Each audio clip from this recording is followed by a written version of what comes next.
guys a little bit better. Looking at this week, Bucknell is one of the heaviest passing teams that you guys have matched up with all year. But they've kind of struggled in the past month since Ralph Rucker went down with an injury. Sophomore Christopher Dietrich has stepped into the role, and he's been playing for the last 3 games. Mm-hmm. So what's the defensive approach against a younger, maybe less experienced quarterback who kind of gets thrust into the starting role the way he did? Yeah, I mean, it's Chris, good arm. You know, we recruited him. He's a Pope John kid, where Ryan Greenhagen's from. So, you know, we know Chris well. Good arm, talented kid. We really liked him. So he's a good player. You know, they're throwing all the same stuff they did with Rucker. You know, he just has a little bit less experience. So he's kind of got to defend what they're doing and what they're running. And anytime you're playing a young kid at quarterback, you know, you're going to try to skew it to what he likes and what he feels comfortable with. So, you know, I think our defensive staff has done a good job of kind of looking at that. And, you know, who knows what the injury to Rucker is. You know, he could be out there tomorrow. Yeah, so, yeah.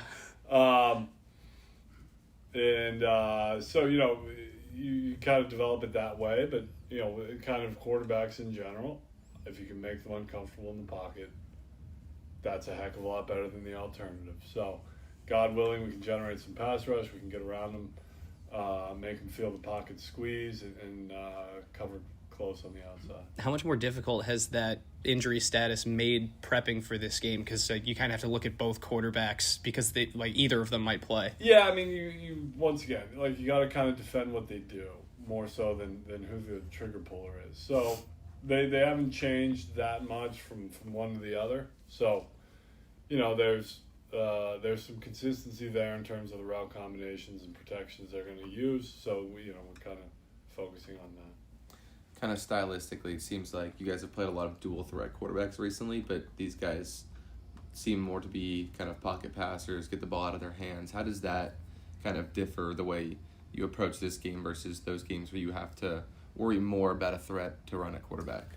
Yeah, I mean, you may be a little more aggressive in some of the blitz stuff if you're playing a guy who can't move that well. I mean, I think these guys are both athletic enough. I mean, Ralph runs pretty well. And I think Chris is certainly athletic enough that he can take advantage of a vertical scramble if you don't cover the interior gaps.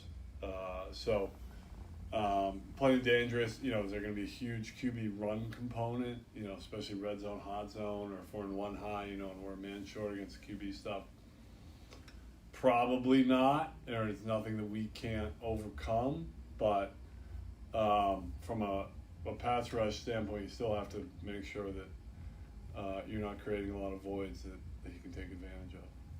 And then you've told us all season that it's really important to establish the run game, and Bucknell's rush defense is the worst in the Patriot League right now. So is there any extra emphasis on the run game this week, or is it kind of just exactly how it's been all year? It's really all I talk about.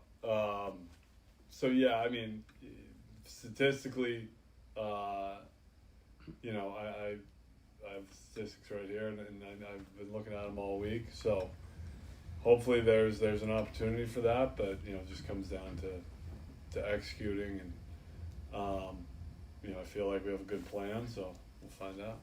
And speaking of the Bucknell defense, they're a defense that's given up the most points in conference play this year out of anyone in the Patriot League. Does that kind of garner any kind of special attention during the week? No, I mean, at the end of the day, it's how you execute, right? I feel like you guys are trying to jinx me right now by bringing this stuff up. But no, I mean, it comes down to how you execute, right? No matter who you're playing. So, you know, you're really playing against yourself. You're trying to do a better job and be a better version of yourself week to week. And then it's the last home game of the regular season.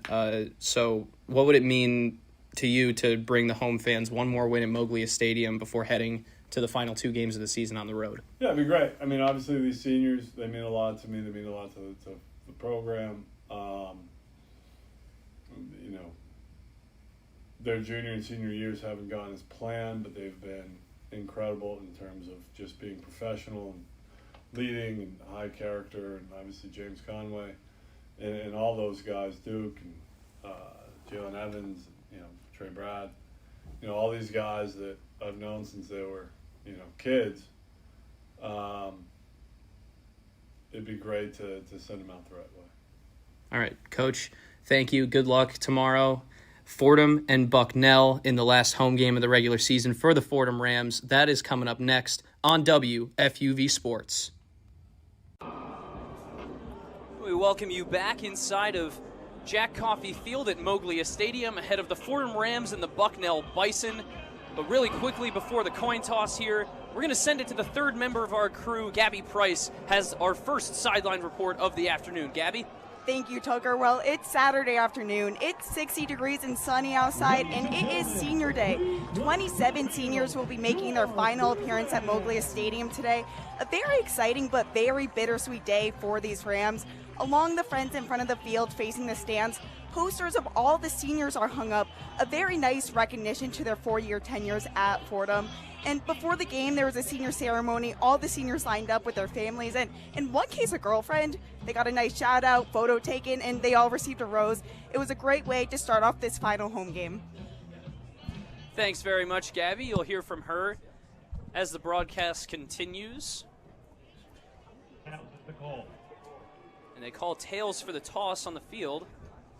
To Bucknell, and it's heads. Fordham wins the coin toss, Brendan. To the second half. And they defer to the second half. So Fordham already with a little bit of an advantage early here at home. They win the toss, Brendan.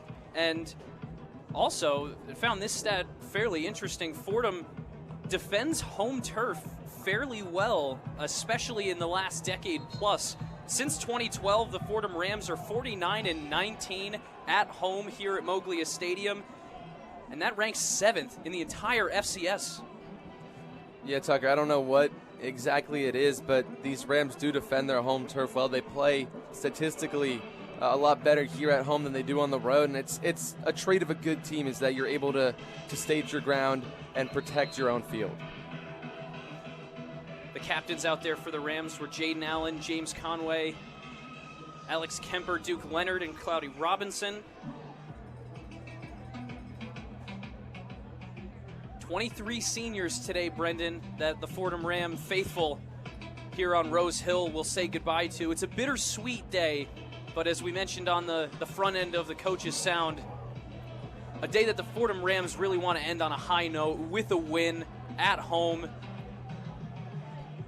Have the memory be sweet rather than sour, Brendan, as both teams head out onto the field. Fordham getting ready to kick this one off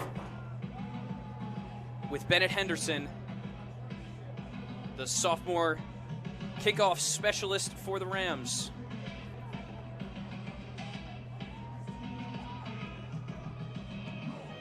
Fordham in head-to-toe maroon helmets, maroon jerseys with white numbers and letters, and maroon pants.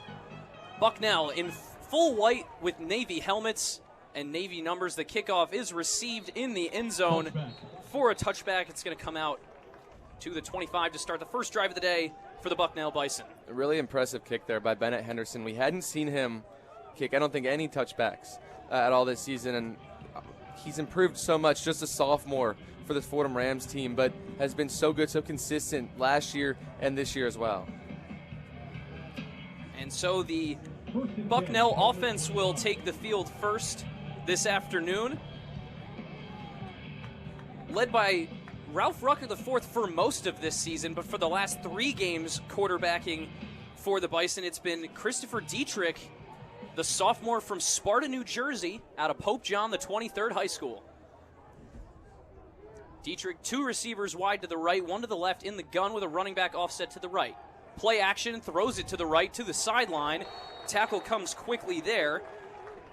Received that time by TJ Cadden, the junior wideout. Yeah, just a quick pass, getting the ball out of Dietrich's hands, getting it into TJ Cadden's hands, hoping he can go make a play. But Fordham's so good defensively there, and they end up wrapping him up. 2-yard gain, 2nd down and 8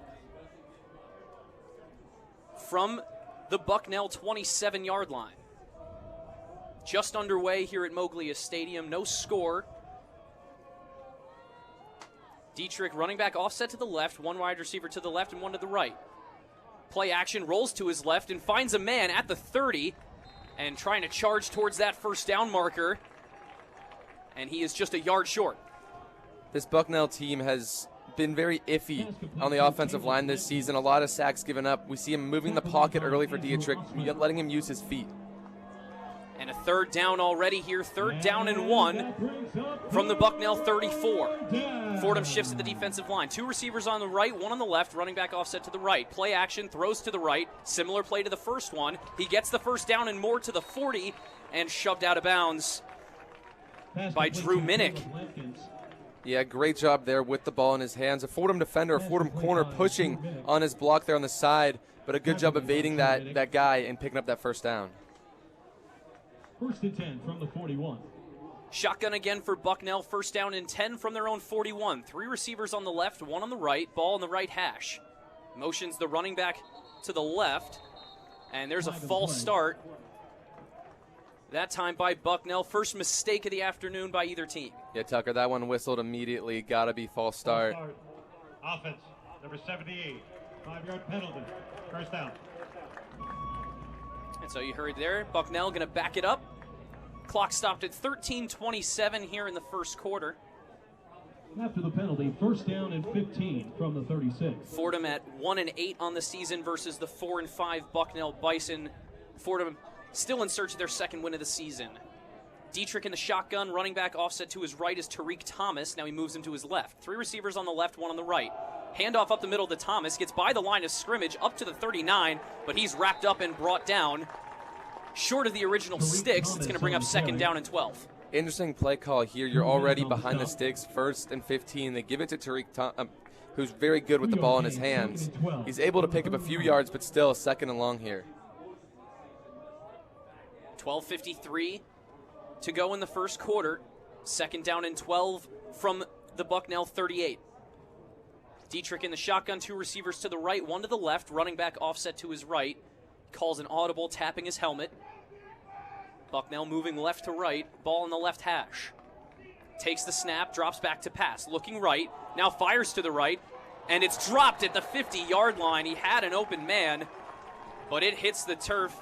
Intended target that time is TJ Cadden.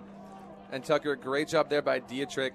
He fakes the snap, sees Drew Minnick show blitz off the outside, and that's when he audibles. He knows he's going to get pressure, so he has to get that ball out of his hands quickly. Another 3rd down forced by this Fordham defense, but this time much longer. It's 3rd down and 12 from Bucknell's 39-yard line. Dietrich in the shotgun, running back offset to the right. 2 receivers on the left and 2 on the right. Ball still on that left hash. Takes the snap, drops back to pass. Pressure coming. He's flushed out of the pocket, and he gets free across the 45 to the 50 and slides down, but he's hit after he slides, and 3 flags come in. It's Amari Brooks for the Fordham Rams, who's flagged for the unnecessary roughness against Dietrich. And not only does he scramble vertically for the first down, but he also picks up those unnecessary roughness yards. Yeah, and Tucker, the beginning of this play, Fordham has 7 guys on the line of scrimmage. Both linebackers are mugged up on the line. You have Drew Minnick as well. And then you see who's coming and who drops. Andrew Osmond and Minnick drop, but they send Conway from the 2nd level. That's when the pressure gets there. And then after the play, obviously, personal foul on Amari Brooks. They call it targeting, so they have to review every time they call targeting, but this could be an early exit for Amari Brooks. He hit him pretty up high, and after he was sliding, so it's kind of the angle. It's the angle you don't want as a defensive player trying to put a hit on the quarterback. Yeah, and Dietrich isn't necessarily a guy who uses his feet, scrambles a whole lot, but you see him here, and he gives himself up. That's one trait of a guy who doesn't like to use his legs as much, is they're going to give themselves up more often than not, and he does here, and Amari Brooks just pulls up a little too late, and he gets that high hit in there. So still await the video review. Early in this one, Fordham's defense has been doing well to get them to 3rd down, but it's now the 2nd 3rd down conversion of the afternoon for Bucknell. And just a really costly mistake to make early in the game if this does stand as targeting. And I mean, I have to believe it will, Brendan. It looked pretty clear that he was hit up high. But I mean, the hit happened so fast it was hard to see if he really got it, if the checklist was filled. Is up. Number is disqualified. And so the referee mic having a bit of issues there, but the most important word came through, Brendan. That was disqualified. Amari Brooks is not going to re-enter this one after he's flagged for targeting on the opening drive for Bucknell, and now the ball all the way down to the Fordham 33. Yeah, an extra 15 yards tacked on after the play that was already a first down there. Gives them good field position. Dietrich trying to lead his team to his first win as a starter, 0-3 so far. And it's a reverse this time after the motion from the wide receiver to the 35 and now up to the 30, and they finally wrestle him out of bounds. That time it was Josh Gary, the wide receiver, senior for Bucknell, on the end around. Yeah, and Tucker, this one, a pretty cool play design, a double reverse. You have the jet sweep coming right to left, who then pitches it to a guy going backwards from left to right, ends up taking it, only picking up 2. 2nd down and 8 from the Fordham 30. Dietrich shotgun, running back to the left. 2 receivers on the left and 1 on the right. Play action drops back to pass. He has time. He fires to the end zone on the left side, and that's incomplete. Nice play in coverage that time, as that ball drops incomplete at the 5-yard line. That ball seemed like it was in the air forever there. It gives the Fordham defensive backs, it gives them time to see that and adjust and go make a play on the ball. For the Rams, it was Boogie Owens that time. Another 3rd down here, 3rd down and 8 from the Fordham 30. 2 receivers on the left, 2 on the right. Ball on the right hash and running back offset to the right of Dietrich. 11:31 on the clock here in the first quarter. Play action looking right. Now fires over the middle, and it's incomplete. Out of the extended reach of TJ Caden, and that is going to bring up 4th down. Fantastic coverage there by Boogie Owens again, Tucker. He stays right underneath Caden the entire time and gives no passing lane for that ball to get through. And it looks like Bucknell will attempt the field goal here. Ball is spotted on the Fordham 31-yard line.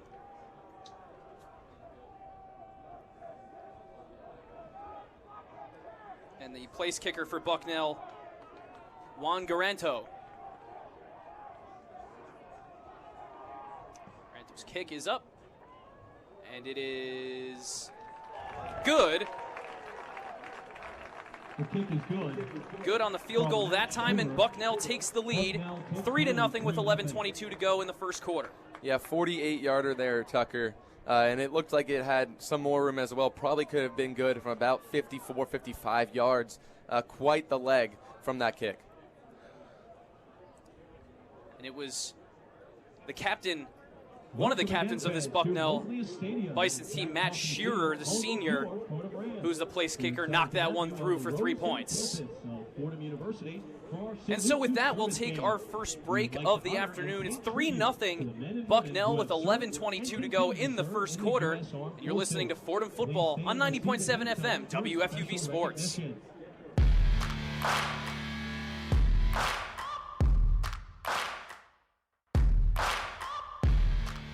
What's up, everyone? I'm Chris Carino. I'm Brendan Shorey. And I'm Tucker Austin. Your Fordham Football broadcasters for the 2025 season. Join us every Saturday on 90.7 FM and on WFUV Sports YouTube page for live radio broadcasts of every Fordham football game as the Rams continue their quest to their first Patriot League title since 2014. With a new look offense and veteran leaders on defense, you won't want to miss this. Fordham Football, every weekend on WFUV Sports.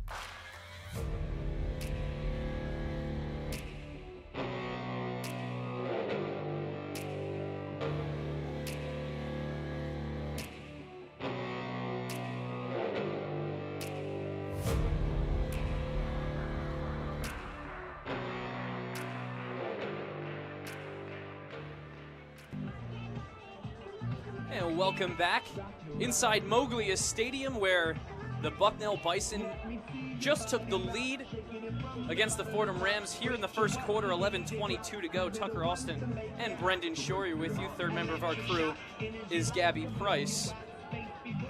And it was a bit of a laborious opening drive, I would say, for Bucknell, Brendan. They had a lot of third downs. They did convert on those third downs, but it took them a lot of plays to get down the field just to come away with 3 points. Yeah, and Tucker, I think you have to use that as a testament to the Fordham defense and how strong they came out on drive number 1. Obviously, the first third down, you give up. The second one, the long third and 10-plus yards, you give that one up. But then when it came down to it, when Bucknell was finally within field goal range, Fordham defense stood strong and forced them to take their 3. Bucknell went 44 yards in 10 plays in 3 minutes 38 seconds, but had to settle for 3 after Fordham's defense held up on the third down of the drive. Out there for the kickoff now is Juan Garanto, the sophomore kickoff specialist for this Bison's team. Back to receive for the Fordham Rams is Troy Worrell. Kickoff a little bit to the left, and it's dropped at the 10-yard line, picked back up, and he gets to about the 15-yard line after what could have been a disastrous play on the bobble, but nonetheless, Fordham will begin their first possession of the afternoon. Yeah, that original muff right there definitely sets you back. You have to scramble, you have to find that ball, and by the time you do and you're able to pick it up, you have a bunch of Bucknell special teamers already coming down on you. And out come the Fordham Rams offense, led by Gunnar Smith, the second leading passer in the Patriot League in yards, behind only Ralph Rucker IV, who's injured for Bucknell. First play action, and Gunnar Smith is brought down in the backfield. It's a sack on the first play from scrimmage for the Fordham Rams. Opposing defenses have gotten to Gunnar so much this season, Brendan. Yeah, and Tucker, a free rusher off the side. I don't know if that was supposed to be Jamel James's guy coming from that play action at the running back spot or not, but an immediate hit on Gunnar Smith. Loss of 6, 2nd and 16 from a 9. Smith in the shotgun, 2nd and 16 from their own 9. Running back to the left, 3 receivers on the left, 1 on the right. He rolls out to the left and overthrows his man.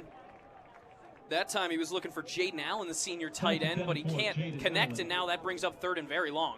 Yeah, and Tucker, we saw Bucknell do this earlier, and Fordham's doing it now, moving the pocket for their quarterback. You're trying to get him out, let him use his feet, but also get him away from the pressure. Shotgun again for Smith. 3 receivers on the left and 1 on the right. Jamel James offset to the right in the backfield. Bucknell brings 3. It's a keeper for Gunnar Smith. It got me too as he goes through the right side, and the ball is out. Bucknell says they have it, and they do, says the far side referee. Disaster on the opening drive for the Fordham Rams, as it is a turnover, and Bucknell has excellent field position. They're going to be right on the doorstep of the red zone. Yeah, Tucker, that one inside Fordham's own 25-yard line. Gunnar Smith coughs it up as he's going down. A big mistake. Obviously, you're going to punt on the next play, but you punt. That gives Bucknell not so great field position, but now they're already almost in the red zone. They ran the option play for Gunnar Smith. He elected to keep it himself and went up the right side. Nearly got to the first down marker. He would have been short by about 3 or 4 yards, but right before he was down, that ball came loose. And another fumble, another turnover for Gunnar Smith, who leads the Patriot League in interceptions this season. Yeah, just a costly one at that, too, in your own territory. Fumbled, covered by the deep. Further review. And so the referees will take another look at this one. Tucker, this is just going to be a matter of, was his knee down when that ball came out? If you're the Rams, I'm sure hoping that he did. But, Brendan, Gunnar Smith, he's been so mobile this year, but he's also put his body on the line a lot for this team. He got hit pretty hard again on that play. Obviously enough for the ball maybe to jostle loose, but and like you said, it'll be a matter of whether or not his knee was down. But man, if that call is confirmed, that is a really, really rough, it's a tough pill to swallow for this Fordham team. Your first offensive possession, your last home game of the season, and you may have just given it away to Bucknell, already up 3, looking to put more points on the board and maybe widen the gap. Yeah, but there's one bright spot here, Tucker. we saw how the Fordham defense played on drive 1, and they looked great. They looked almost the best as if they had all year. And now, obviously, Bucknell, if this is confirmed, is going to have fantastic field position. But you trust your defense here. You know they can go out and get a stop, and you're hoping that if this is confirmed, that you have your faith in these guys who are going to go get that job done. It looks like the ref just pointed his finger as a first down signal for Bucknell, so it appears as if it's going to be a fumble. Yeah, Bucknell's offense heads back out onto the field, so looks like the call's going to be confirmed. Here's the head. Oh, they're not going to announce it, actually, because the referee mic is a little busted. But either way, Dietrich in the shotgun now. Running back offset to his right, 2 receivers to the right, 1 to the left. It's another wide receiver screen to the right side. He completes it at the 18, gets up to the 20, and then spun down. Again, he goes back to TJ Caden. A big part of this game, Tucker, is going to be these wide receivers and how well they're able to block the Fordham defensive backs. We've seen a few throws already out to the flat, just trying to let their guy go make a play. And these Fordham corners have stood strong and kind of gotten off these blocks. It's going to be a big key of this game. Second catch of the day for TJ Caden. And it's shotgun again for Dietrich. 2 receivers on the left, 2 on the right, but now motion tight end to the left side. Running back offset to the right is Tariq Thomas. Snap, play action, rolls right, fires over the middle, and it's a hands catch, and he comes down with it. Excellent catch that time at the Fordham 10-yard line, and it's going to be a first down Bucknell. Very dangerous play here by Dietrich. He's rolling right and then throws across his body back to the middle of the field. If you have a guy wide open, of course I encourage that throw. But with tight coverage, it's a very risky decision. This time, it ends up paying off. First catch of the day for Sam Milligan, the leading receiver on this Bison team. 46 catches on the year for 734 yards, about 16 per game, and 6 touchdowns. Running back offset to the left in the shotgun again. Dietrich hands it off. Run to the right side, gets swallowed up at the 10. And they're going to give him forward progress at the 10, but it's second down and goal. Alonzo Riddick there, Tucker, the guy on the tackle, the guy who came in for Amari Brooks when he was disqualified, already showing up and making plays. Clock gonna tick, under 9 minutes to go in the first quarter here. Bucknell with the 3-0 lead over the Fordham Rams. Dietrich in the shotgun again, 2 receivers to the left and 1 to the right. Ball on the right hash, and a running back offset to the right. Fordham with 4 on the defensive line. Drops back to pass, throws a check down to the left. It's the running back out of the backfield, lunges for the end zone, and he is in for the Bucknell touchdown. From 10 yards out on second down and goal, Bucknell scores to go up by 2 possessions. It's 9-0 awaiting the extra point. Michael Caden, the guy there on the reception, coming out of the backfield to his left. Dietrich finds him wide open, and then at that point, it's just a race to the pylon. Raced all the way to that front left corner of the end zone and dove home for 6. 8:36 to go in the first quarter as we await Matt Shearer's extra point. The snap and the kick is up, and it is good right off the scissor lift behind the goalposts. And that makes it 10-0 Bucknell Bison over the Fordham Rams. Bucknell cashing in on the early turnover by Fordham. And Tucker, Fordham actually almost got to this one. They had a guy coming off the edge, and that's not a theme we've seen throughout the year, but looking back at the last game the Fordham Rams played, a couple of blocked field goals. We could see that again today potentially. Yeah, plenty of great special teams play last week, and they nearly got to it again, but no dice. And so we'll step away for just a moment. Bucknell leads the Fordham Rams 10-0 with 8:36 to go in the first quarter. Fordham getting the ball back, and we'll be right back with more Fordham football on 90.7 FM WFUV Sports.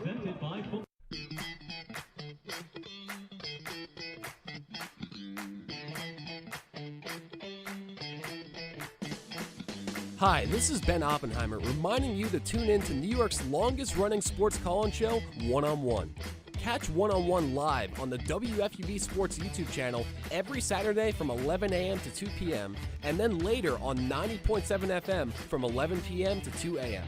We'll catch you next Saturday on One on One.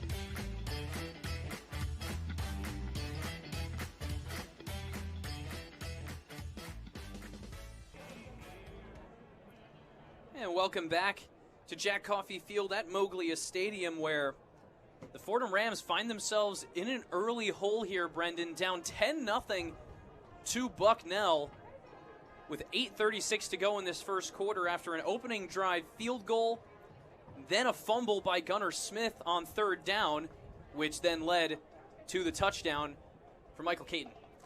Yeah, and the Fordham defense looked so good on that first drive. They were forcing long third downs. Unfortunately for them, they gave a couple up to the Bucknell offense, but they ended up forcing Bucknell to settle for 3.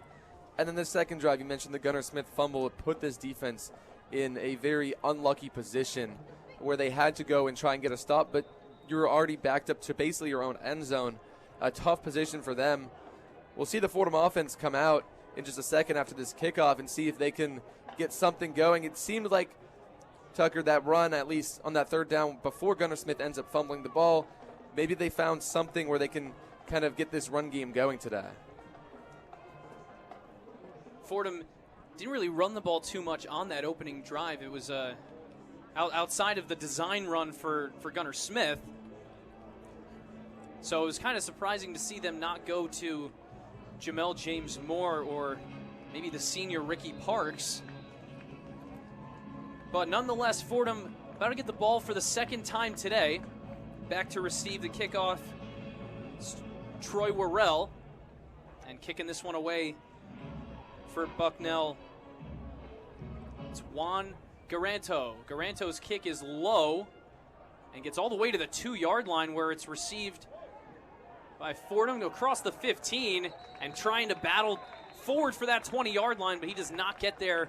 Ball's going to be spotted around the 16-yard return that time. Yeah, not a great return there, Tucker. You're backed up at your own goal line. An option there, you can let that ball bounce through the end zone and take the touchback, but Fordham elects to return that one. And now again, kind of backed up in their own field. And it was Christian Tutson on the return for the Rams. And so Gunnar Smith brings his offense back out for the second time today. 2 receivers on the left, 1 on the right, and a running back offset to the left. It's a handoff to the running back. He gets about 3 yards off tackle to the right, and it'll bring up 2nd and 7.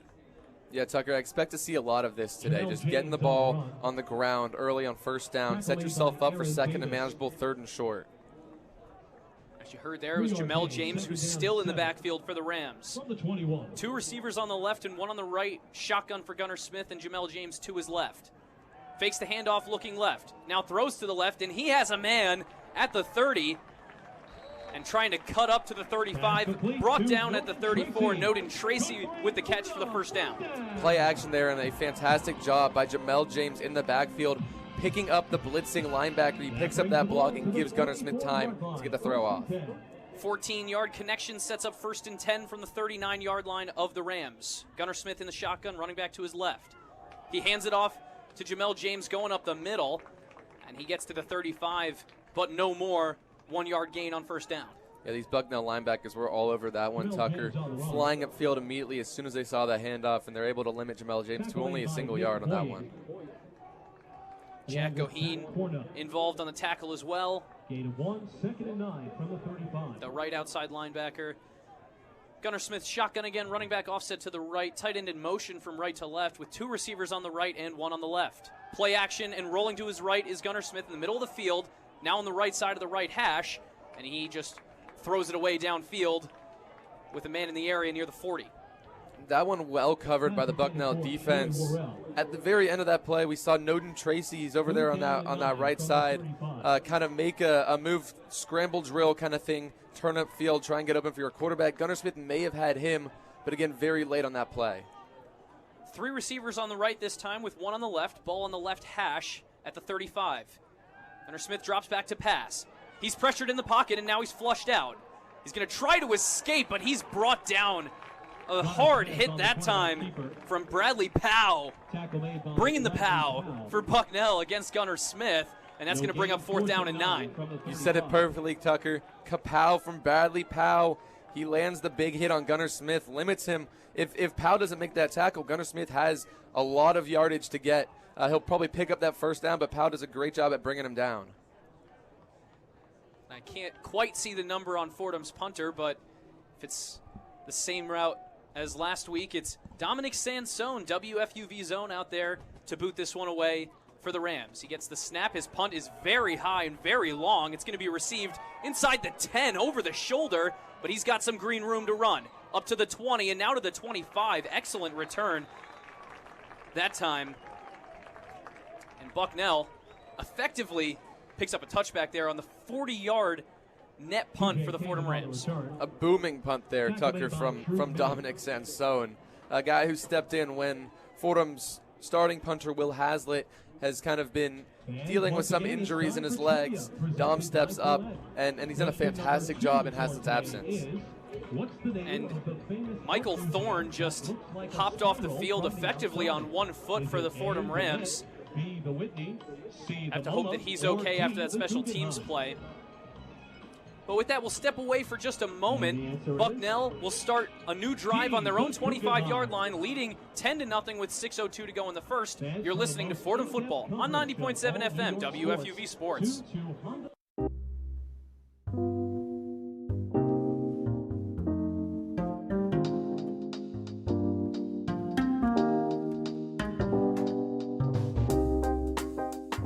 I'm Kurt Sippel, telling you to tune into One on One, New York's longest-running sports call-in show. Catch us live every Saturday on our WFUV Sports YouTube Live from 11 a.m. to 2 p.m. and later on 90.7 WFUV from 11 p.m. to 2 a.m. We break down the week's latest headlines with our collection of tri-state area beat reporters, along with interviews with your favorite athletes and media personalities. WFUV is your home to talk all things New York sports.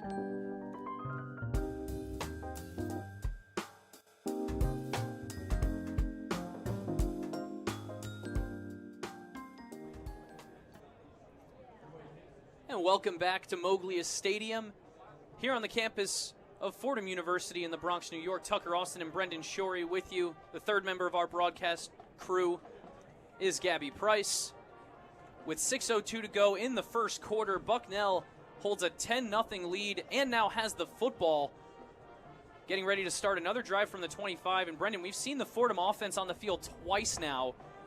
What have you seen from them that's kind of been going wrong? Because obviously you have the fumble on the first drive, but then another drive when nothing really particularly exciting gets going to get them down the field, and it results in another punt, which we've seen a lot of this year. Yeah, Tucker, it's kind of a common theme throughout the years, getting behind the sticks. And it seems like Fordham has kind of done that. You look at that first drive, the sack on first down, puts them at 2nd and 14, 2nd and 15. Then on the second drive, very minimal gains on 1st and 2nd, forces them into long passing downs. Christopher Dietrich, the sophomore quarterback who took over for the leading passer in the Patriot League, Ralph Rucker IV. He's in the shotgun with a running back offset to his right, 2 receivers on the right and 1 on the left. And it's a handoff up the middle on the first play of the drive for Bucknell, but Fordham's defensive line holds strong for a minimal gain, maybe a half yard there. Yeah, and Tucker, that's something that this Fordham defensive line has been really good at, especially the past few weeks, is they've been able to kind of plug those holes and stop the run, forcing teams to pass more. Shotgun again for Dietrich. 2 receivers on the left and 2 on the right. Ball on the left hash at the Bucknell 25-yard line. Tariq Thomas offset to the right of Dietrich. And he hands it off to Thomas again, who's going to spin free at the 27, and he's across the 35 now, past the first down marker, and up to the 37-yard line for the Bucknell first down. Yeah, and TJ Jones, it looked like, had an opportunity to bring him down with a very minimal gain there, but Tariq just spins off of that and picks up the first. Setting up on the left hash again, this time at the Bucknell 37-yard line. 1 receiver on the left and 2 on the right. Running back offset to the right of Dietrich. Dietrich, play action, now throws to the right. It's a wide receiver screen, and he's got the block up to the 45 and brought down falling across the 45. He'll be marked at the 46-yard line, just a yard short of the first down. Yeah, Drew Minnick here, he blitzes off the left side of that Fordham defensive line. He times it up so perfectly, basically jumps that snap count, but Dietrich sees this and gets the ball out of his hands really quickly on that one. First tackle of the day for James Conway, who's now 9 shy of the FBS career tackles record. We'll keep an eye on that number as the day goes on.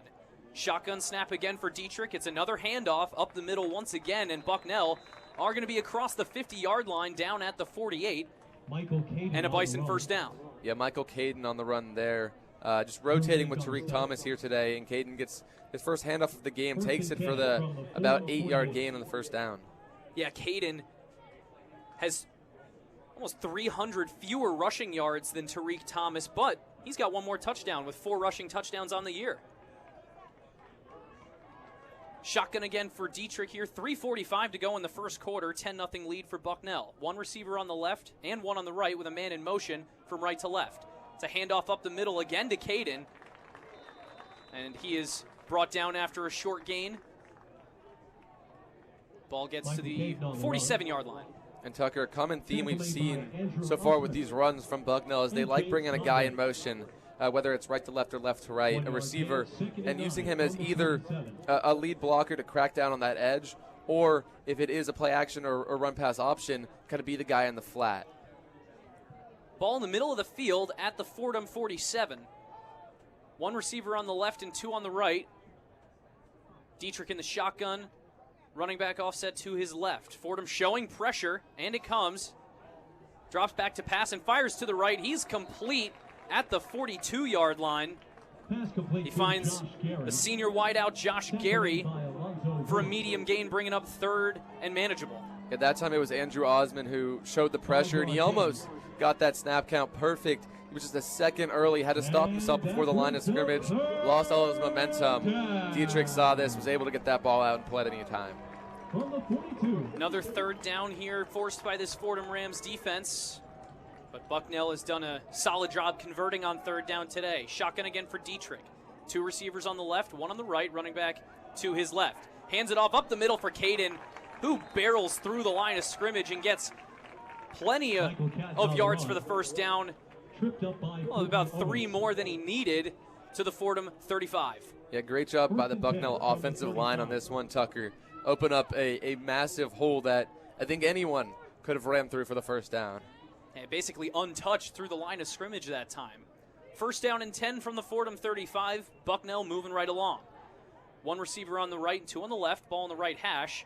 There's a bit of movement on the line for the Rams, but they reset. Tariq Thomas offset to the right. Dietrich claps for the snap and drops back to pass. Looking left, now flushed out of the pocket. He's trying to get free, and he almost does. He gets up to the 30, and the ball is out, but there's a flag behind the play. I believe he was down, or excuse me, that's not the football. That is a helmet rolling to the side that time. And there's a Fordham Ram with his helmet off, sitting down on the 35. Tucker, I imagine this flag is going to be something in terms of blocking, maybe a hold.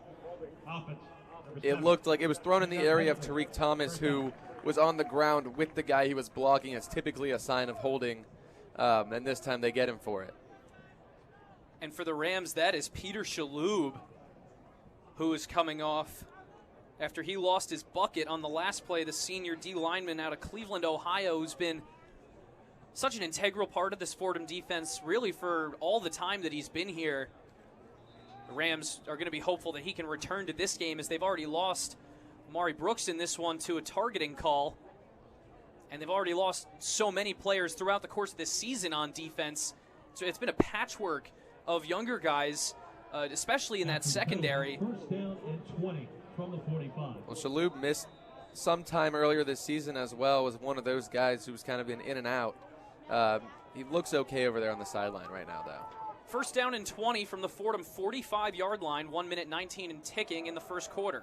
Handoff up the middle for Tariq Thomas. He bounces it outside to the left, and he's got room at the 40. Now cuts back up to the 35, and he's going to be shoved out of bounds in the area of the 33-yard line. Tackle made by Boogie Owens. And so Bucknell finally gets back to the sticks there. Tariq Thomas shows off his fantastic vision on this play. This run is designed to go up the middle, but the Fordham defensive ends crash on it. He hits a juke move behind the line, steps back, sees the opening on the left side, and takes it outside to pick up about 10 or 11 yards. It sets up a 2nd down and 9 from the Fordham 34. 40 seconds to go in the first quarter. 10-0, Bucknell has the lead. Shotgun for Dietrich, and he hands it off to Thomas again up the middle. But he is plugged up at the line of scrimmage. Fordham's defense holding strong there against the run on 2nd down. Yeah, and that sets up a third and long now, Tucker, for this Bucknell offense. They'll be faced with a decision here. Is it a 2-down territory or is it 1 down? But it looks like they're heading to the sideline because the quarter's coming to an end. Yeah, with 10 seconds and now less, they're going to let this time tick off the clock after the run play. 3rd down and 9 on the Fordham 34-yard line as they're going to switch sides of the field here. After 15 minutes, Brendan, Bucknell up 10-0 against the Fordham Rams. But before the start of the second quarter, we're going to send it back to the Rose Hill studio for the one-on-one scoreboard update. Here's Emily Leonardi. The one-on-one scoreboard. Thanks, Tucker. We have some top 25 matchups on the gridiron this afternoon with the arguable Big 12 matchup of the season so far. Number 7, BYU, heads to the Lone Star State to face number 8, Texas Tech. The score in Lubbock is 0-13 Tech during the third quarter. This is the first time BYU has gone a full 30 with no score. All of the top 3 in both the AP and CFP have matchups today as well. The number 1 Ohio State Buckeyes are up against the Purdue Boilermakers in Indiana. The score is 0-3 Purdue as we reach the middle of the first. More from the Hoosier State. Number 2 Indiana is looking for their first win against the struggling Penn State. The score at Beaver Stadium is 17-7 Indiana as we continue in the third quarter. To round out the top 3, Texas A&M is going to face off against Missouri in a big SEC matchup. This is the first time a true freshman quarterback has started for Missouri since 2015. Matt Zollers will lead the Tigers in a 3:30 p.m. start at Farrow Field. For a quick Patriot League shout-out, Holy Cross, beaten by Fordham in Week 5, is currently going up against Lehigh, who won against the Rams 3 weeks later. The score is 3-14 Lehigh during the third quarter. With your one-on-one scoreboard updates, I'm Emma Leonardi.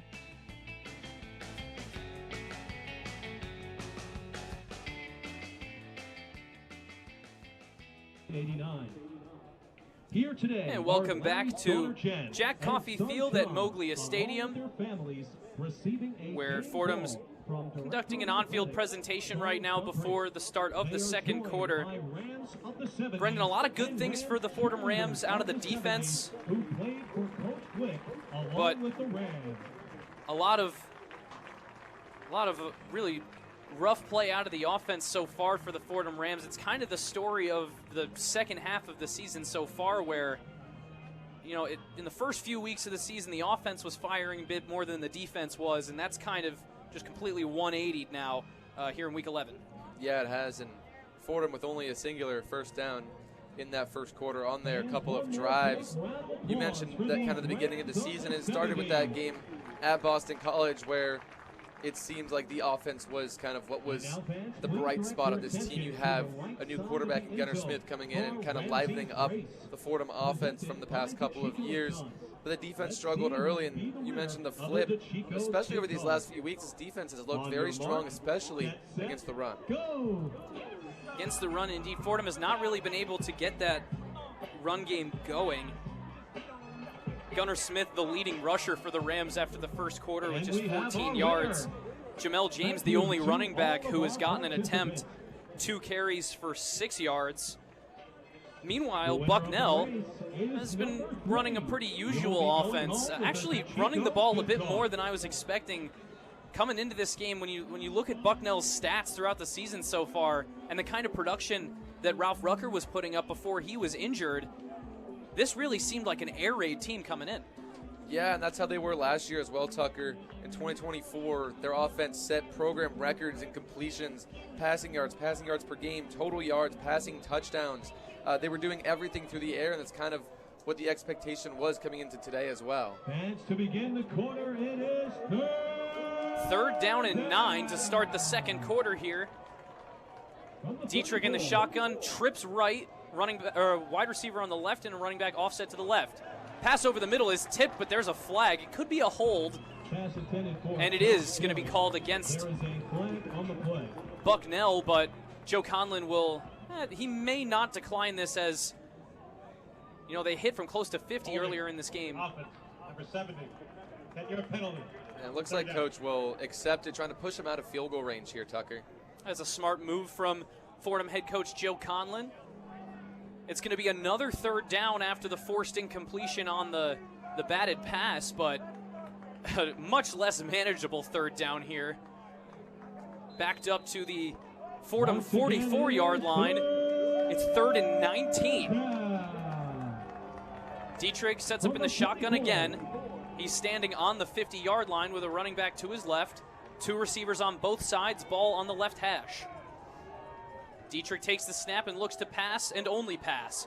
Now rolls out to his right, still looking downfield. Now he's going to be pressured, and he is brought down for the sack on 3rd down. Fordham going to force a punt. Yeah, fantastic coverage here. This one's a coverage sack, Tucker. The coverage on the back half was so good. Fordham just dropping back into zone coverage, only sending 3 guys. They force Dietrich. They get pressure and force him out to his right. Unfortunately for Dietrich, he has no receivers on his right, and Fordham ends up taking him down.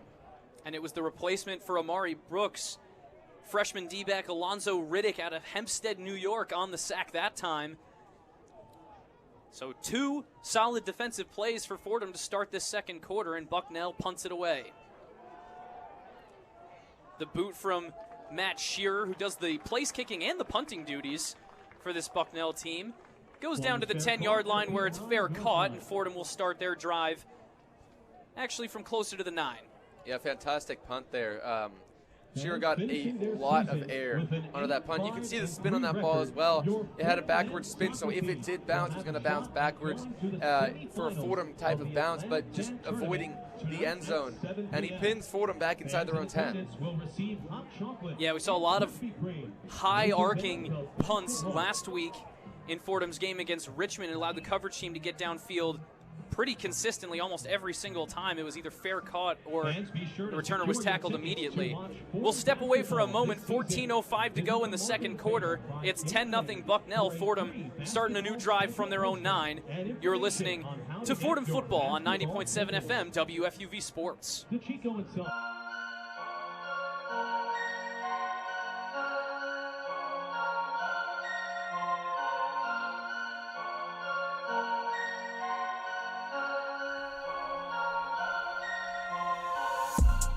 Want to be part of the Ramley? It all starts here.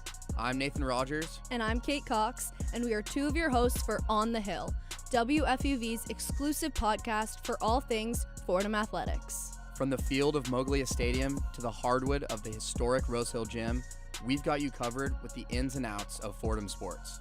Every week, every play, every round.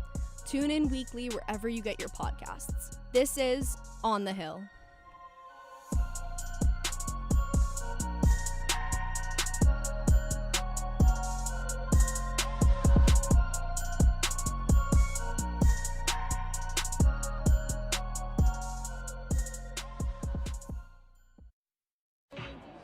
Welcome back to Moglia Stadium at Jack Coffey Field.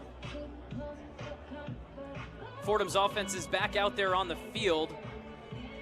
We're going to get to Gabby Price when we get a chance because she has another update for us from the sidelines, but Fordham going to start a new drive here from the 9. And it's a handoff on the first play of the drive. Gets through the line of scrimmage and up to the 15. And it's going to bring up, actually up to the 17. It's going to bring up 2nd and 3. Yeah, good first down play there. Picks up about 8 yards and sets up a second and very short. Fordham going to call it, or going to go no huddle, and they're going to hand it off again, trying to work that run game, but this time Bucknell all over it. That's going to be a loss of 1. But you know what? When you have a first down that's as productive as the one that Fordham had on this drive, you're still set up, even though you lost a yard. 3rd and short still, Tucker. 3rd down and 3 from the 16. 3rd down and 3, 16-yard line. 3 receivers on the right and 1 on the left for Gunnar Smith. With his running back offset to his right, he looks to the sideline now for a play call. Now he gets reset. 3 on the line of scrimmage defensively for Bucknell. Smith hands it off up the middle, and it's plugged up at the line of scrimmage. Bucknell's defense doing much better than expected against the run game, and it is a quick 3 and out for the Fordham Rams as the clock continues to move with 12:50 to go in the first half. Yeah, 3 straight runs there, Tucker. Coach Conlon is showing a commitment to trying to establish this run game. I mean, Gunnar Smith threw the ball only 3 times in that first quarter. Here, electing to run it 3 times, not able to pick up a first down. Punt team out for the Rams. Dominic Sansone standing on his own 2, getting ready to boot this one away. He's got a powerful leg on him, so he should be able to get this one far, but it's blocked by Bucknell. Blocked at the 6-yard line, and they're pushing the pile into the end zone. It's a touchdown. A punt block return for a touchdown by Bucknell. The Bison fans in attendance going ballistic, and it is 16-0 Bucknell with 12:15 to go in the half. Yeah, Bucknell sent the house on this one. You already have Dominic Sansone, the punter, backed up practically in his own end zone. You figure, why not try and block it? It's successful, you score, and that's what we just saw happen. And so on for the extra point is Matt Shearer, as it just goes from bad to worse for this Fordham offense. Already a touchdown after a turnover near their own red zone, and now a blocked punt that was returned straight into the end zone. Really a rugby-type play with that pile getting pushed from the 5 all the way into the end zone. Extra point is up and good from Shearer, and it's a 17-0 lead for Bucknell here in the first half. Yeah, Tucky, you mentioned it looked like a rugby play. It looked like a scrum. Whoever it was that recovered the football was immediately swallowed by probably 8 different guys pushing him towards the end zone. And well, that does give us a chance now to go to the third member of our crew. Gabby Price has another sidelines update for us. Gabby, what do you got? Thank you, Tucker. Well, definitely not the start of the game that Fordham wanted to have. Not a lot of offense in this game so far. They haven't even been able to stay out there very long, but earlier in the first quarter on the sidelines, I saw something that I've never seen before, and that was the Chick-fil-A cow, middle of the corner, prowling the Moglia stands, taking pictures with kids, taking pictures with the ROTC members. Not something that you see every day, and I think that had to do with the free nuggets and lemonade that they gave out to the first 200 fans today. And the stands, they've slowly been starting to fill up. A lot of Fordham family and friends out here to support their players on the team. And Fordham, if they want a little more excitement and energy to come back into their fans, back into the people here to see them, they're going to need to get a little bit cleaner on offense. They keep saying to each other, we got to stay ready. So we'll see if that comes to fruition here in the rest of this first half. Thanks so much, Gabby. Ready, set, go. Tucker Austin and Brendan Shorey with you. With 12:15 to go in the second quarter, Bucknell out to a 17-0 lead here on Fordham's Senior Day. And as Gabby mentioned, plenty of friends and family of the seniors in attendance today want to see their seniors sent out on a high note, but it's going to be a tall task now that Bucknell is out to this large lead. Yeah, you want to see these seniors go out with a bang. A lot of these fans, a lot of these family members, that's what they're hoping for. But Tucker, just seems like every single thing that could go wrong right now in this game is going wrong for Fordham. A fumble after the opening drive field goal for Bucknell. Fumble by Gunnar Smith led to a Michael Caden receiving touchdown from about 10 yards out that made it 10-0, and then the blocked punt returned into the end zone. Really, it wasn't much of a return. They just had to pick it up and go about 5 yards, but I think pretty much every player on the field was involved in that scrum, pushing and shoving all the way into the end zone. And so Fordham now, the offense, which has not really looked all that connected today, they've looked even a bit lackluster at times, is going to have to put some drives together here to get back into this one. And Tucker, this is very reminiscent of last week at Richmond, where Fordham only finished with 91 yards through the air. Gunnar Smith was the leading rusher with 41 on the ground. Just a bit of a struggle last week. Kickoff by Bucknell, received at the 5, and now he's all the way up to the 40, across the 50, now to the 45, and into Bucknell territory. A big kick return that time for the Fordham Rams, has them set up in plus territory. This Fordham offense needed to get something going, and I think this return might give this offense that jolt that they are so desperate for. Was a 55-yard kick return that time for Christian Tutson, the freshman wideout from Temple, Texas, doing his duty on the kick return. So, Fordham in plus territory for what feels like the first time today. There is no yard associated with this. First down.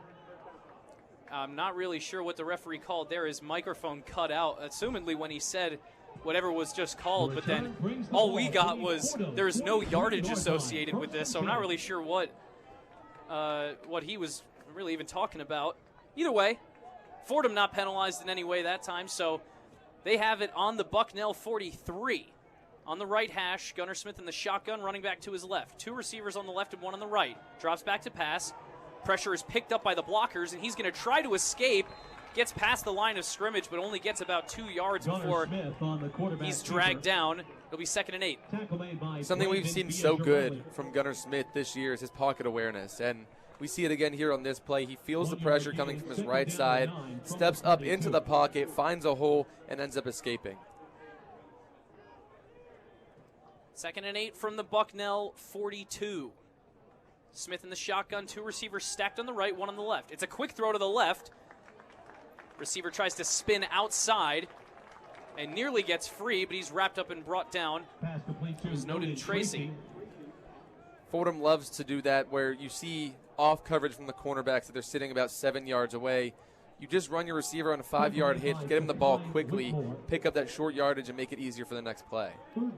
Fordham brings out John Morris, the freshman tight end, as Jabril Carter heads to the sideline. Shotgun again for Smith. And it's a keeper for Gunnar Smith. To the left side, and now upfield, past the first down marker, past the 25, up to the 20. And that is a Fordham first down on another design run, the read option for Gunnar Smith. Everything about that play screamed handoff to Jamel James going inside.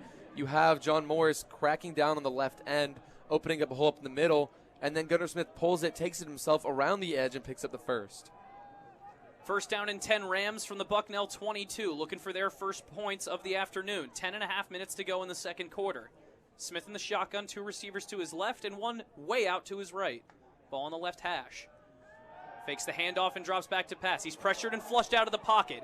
Gets upfield to the 20 and tries to lunge towards the 15. He's brought down at the 16, but nice way to make something out of nothing by Smith. Yeah, yet again, Tucker, the pocket awareness of Gunnar Smith, sensing the pressure, stepping up, finding an escape route, and picking up about 5 or 6 yards, making it the second down easier. 2nd down and 4. 2nd and 4, under 10 to go in the second quarter. 2 receivers to the right, 1 to the left, running back to the left of Gunnar Smith in the shotgun. And he will hand it off up the middle this time. It's Jacob Rodriguez, who gets a couple, and then there's a bit of shoving back and forth, but forward progress is going to mark him down at the Bucknell 14. Yeah, patience there on that run. Johan Lee Lewis waits for a hole to open up on this offensive line, gives himself time. Once he sees it, he hits it and makes it 3rd and short.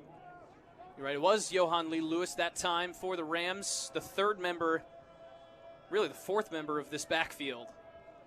Smith in the shotgun, fakes the handoff again. It's another keeper, and he gets around the edge, but then he takes a shot near the 5-yard line.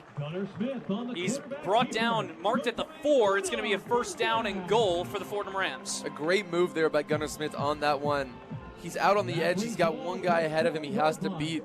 He hits a little stutter step move, freezes the defender, and is able to get outside of him. Smith in the shotgun again. 1 wide out, way to the right, and that's going to be a false start as the wide out on the right side was looking at the sideline trying to figure out seemingly what the play call was. That was Troy Worrell, who was still moving while Fordham snapped the football. Yeah, 5-yard penalty. You're facing first and goal from about the 4-yard line now. Obviously not too long of a play. You got first and goal from about the 9 or 10. So typical drive, typical first down, but you would have loved to take advantage of the short field. They bring the tight end Morris off in favor of an extra receiver. It's Snowden Tracy out there with Worrell and Jabril Carter. 2 receivers on the right, 1 on the left. Running back offset to the left of Smith in the gun. Fakes the handoff. Throws for the end zone, and he has it for the touchdown. Troy Worrell in the middle of the end zone gets Fordham on the board at 17-6 Bucknell. No safeties sitting over the top. Everyone is stacked in the box. It's one-on-one coverage with every receiver on the outside. Gunnar Smith sees this, knows exactly where he's going to go. Troy Worrell on the slant beats his defender. Gunnar Smith finds him over the middle in the end zone for the touchdown. And we await the extra point from the boot of Bennett Henderson. It's up, and it is perfect. No, excuse me, he missed to the left. Bennett Henderson is no good. Bennett Henderson. The score, Bucknell 17. Boy, that's not the first time he's missed a extra point or a field goal that close that it really looked like it went through. But that one wide to the left, and Fordham's going to have to settle for just the 6 here, and they remain down by 11. Again, Tucker, it seems as if everything that's going wrong could go wrong. Obviously, you get the end zone, you find those 6 points, but the extra point, just a minimal, very minimal kind of task out there. It goes wide left, you miss it. You're still down 2 possessions, down 11 points, but you would have loved to see that one go through. I agree, Brendan. It really does seem like anything that can go wrong will go wrong for this Fordham squad, but nonetheless, it is still points on the board after a solid offensive drive, something that we definitely needed to see out of this Fordham team if they're going to take the fight back to Bucknell for the rest of this game. With 8:21 to go here in the second quarter, we're going to step away for just a moment. 17-6 Bucknell. And you're listening to Fordham Football on 90.7 FM, WFUV Sports.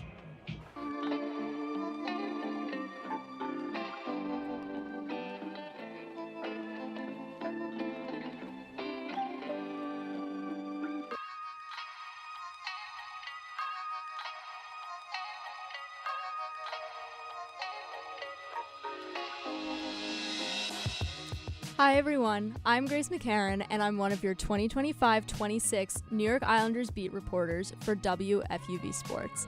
Follow me on X at @GraceMcCarran_ for live game updates, features, and other inside content from the island all season long. From the development of first overall pick Matthew Schaefer to incredible saves by Ilya Sorokin, WFUV Sports has you covered every step of the way as the Isles look towards the postseason. WFUV is your home for New York sports.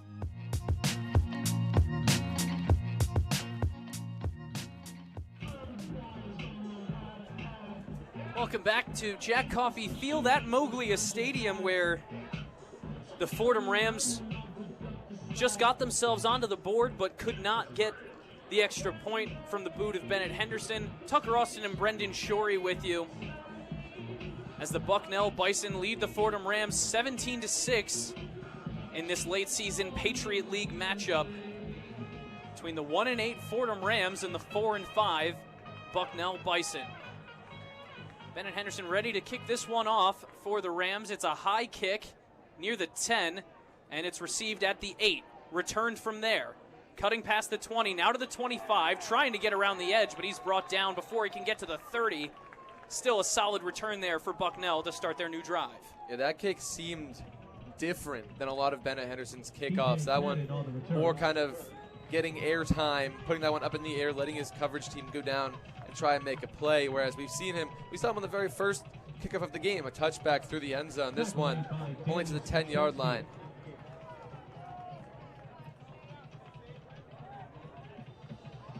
And so Christopher Dietrich, the sophomore quarterback, comes back out to direct his Bison offense. 2 receivers on the right and 1 on the left after a tight end motion. Now another motion from right to left.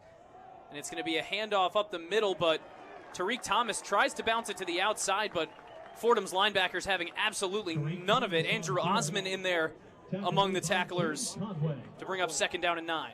Yeah, and James Conway, too, Tucker, comes up, sets the edge, does not allow Tariq Thomas to get outside, forces him back in, and the Fordham linebackers are able to make a tackle.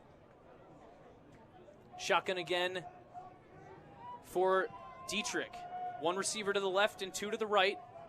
A tight end in motion from right to left. He sets up on the offensive line. Tariq Thomas offset to the left. Drops back to pass. Dietrich is going to be brought down for the sack. Drew Minnick coming up from the secondary and bringing down the quarterback to bring up 3rd down and long.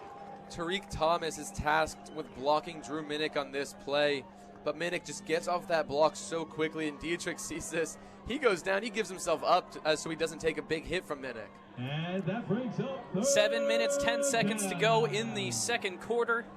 From the 22. Fordham trying to get the ball back here to continue to cut into this Bucknell lead. It's a handoff to the right, past the 20, and he's got free open space across the 30, and then brought down, tripped up at the 35. A huge 3rd down run for Michael Cadden. But it's still going to bring up 4th down, and the punt unit comes on out for Bucknell. Yeah, very safe play call there from Bucknell. Just give it to Tariq Thomas on the outside, or Cadden on the outside zone, and let him see if he can go make a play. Maybe he can pick up the first, but if not, just pick up a few yards, make it so that the field position game is a little more in your favor after this punt. Matt Shearer punts it very low, almost a laser. It lands at the 30, and Bucknell going to try to down this one as it comes to rest at the Fordham 12-yard line. Ball is down at the 12-yard Fordham trying to take a page out of Bucknell's book there. They almost got to that punt. They had 2 guys there on the very last row of blockers with their hands up. 53-yard punt for Matt Shearer after the roll.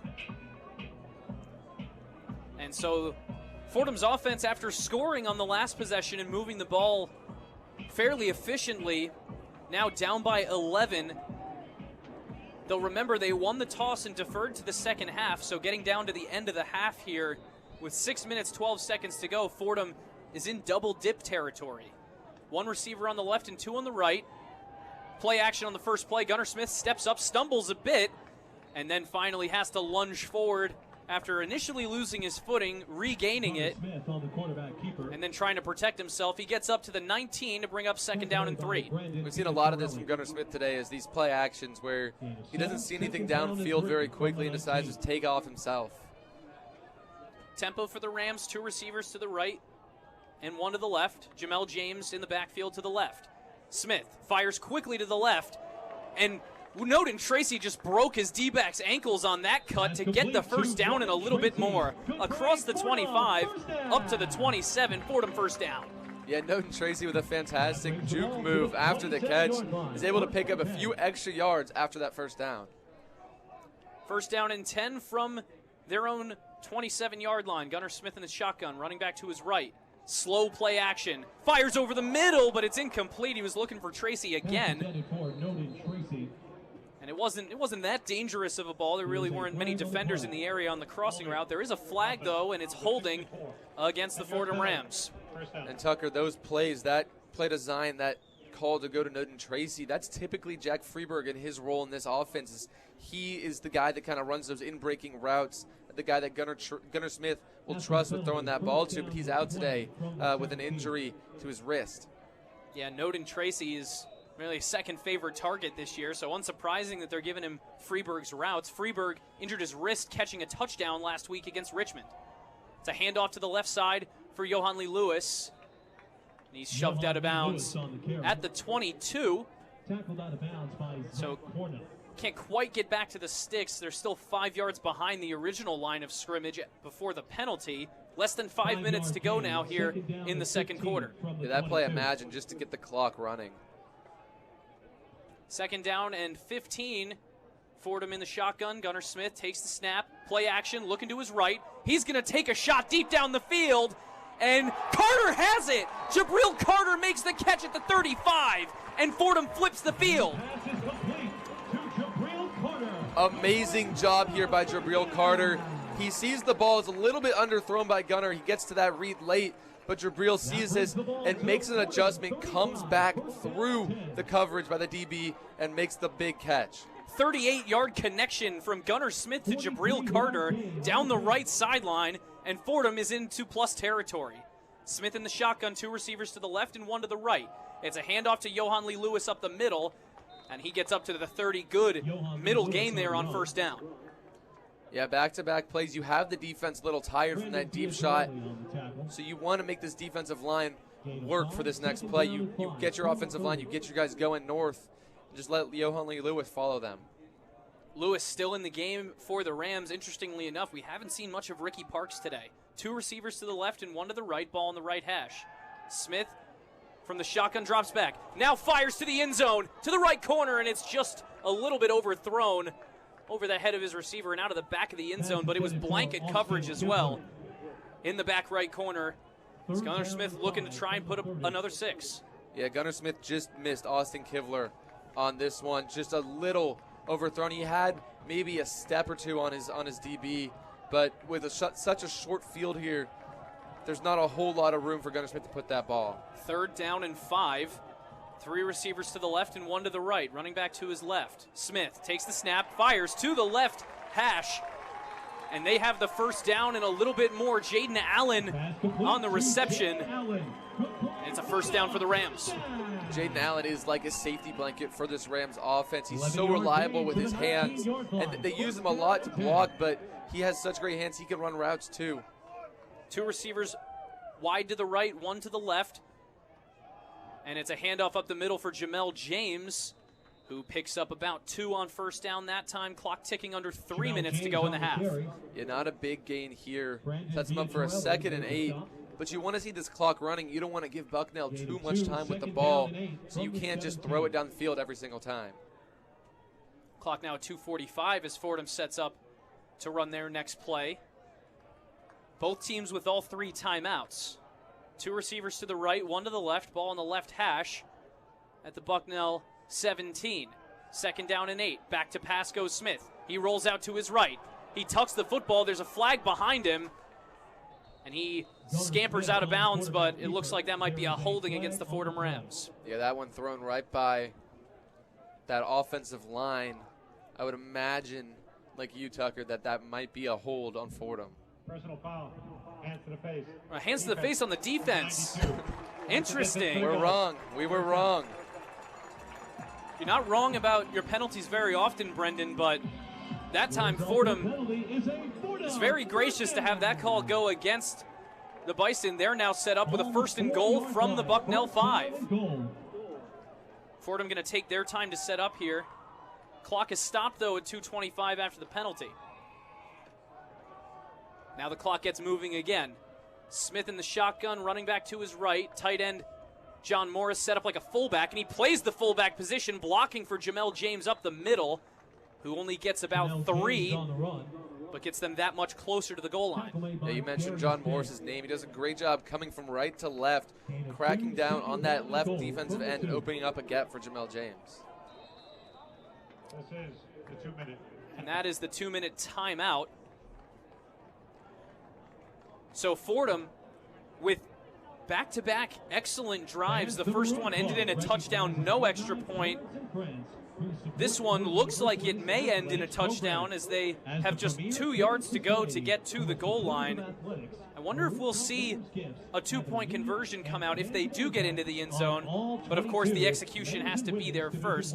2 minutes to go in the first half, 17-6. Bucknell has the lead. Fordham on the doorstep. We'll be right back with more Fordham football on 90.7 FM, WFUV Sports.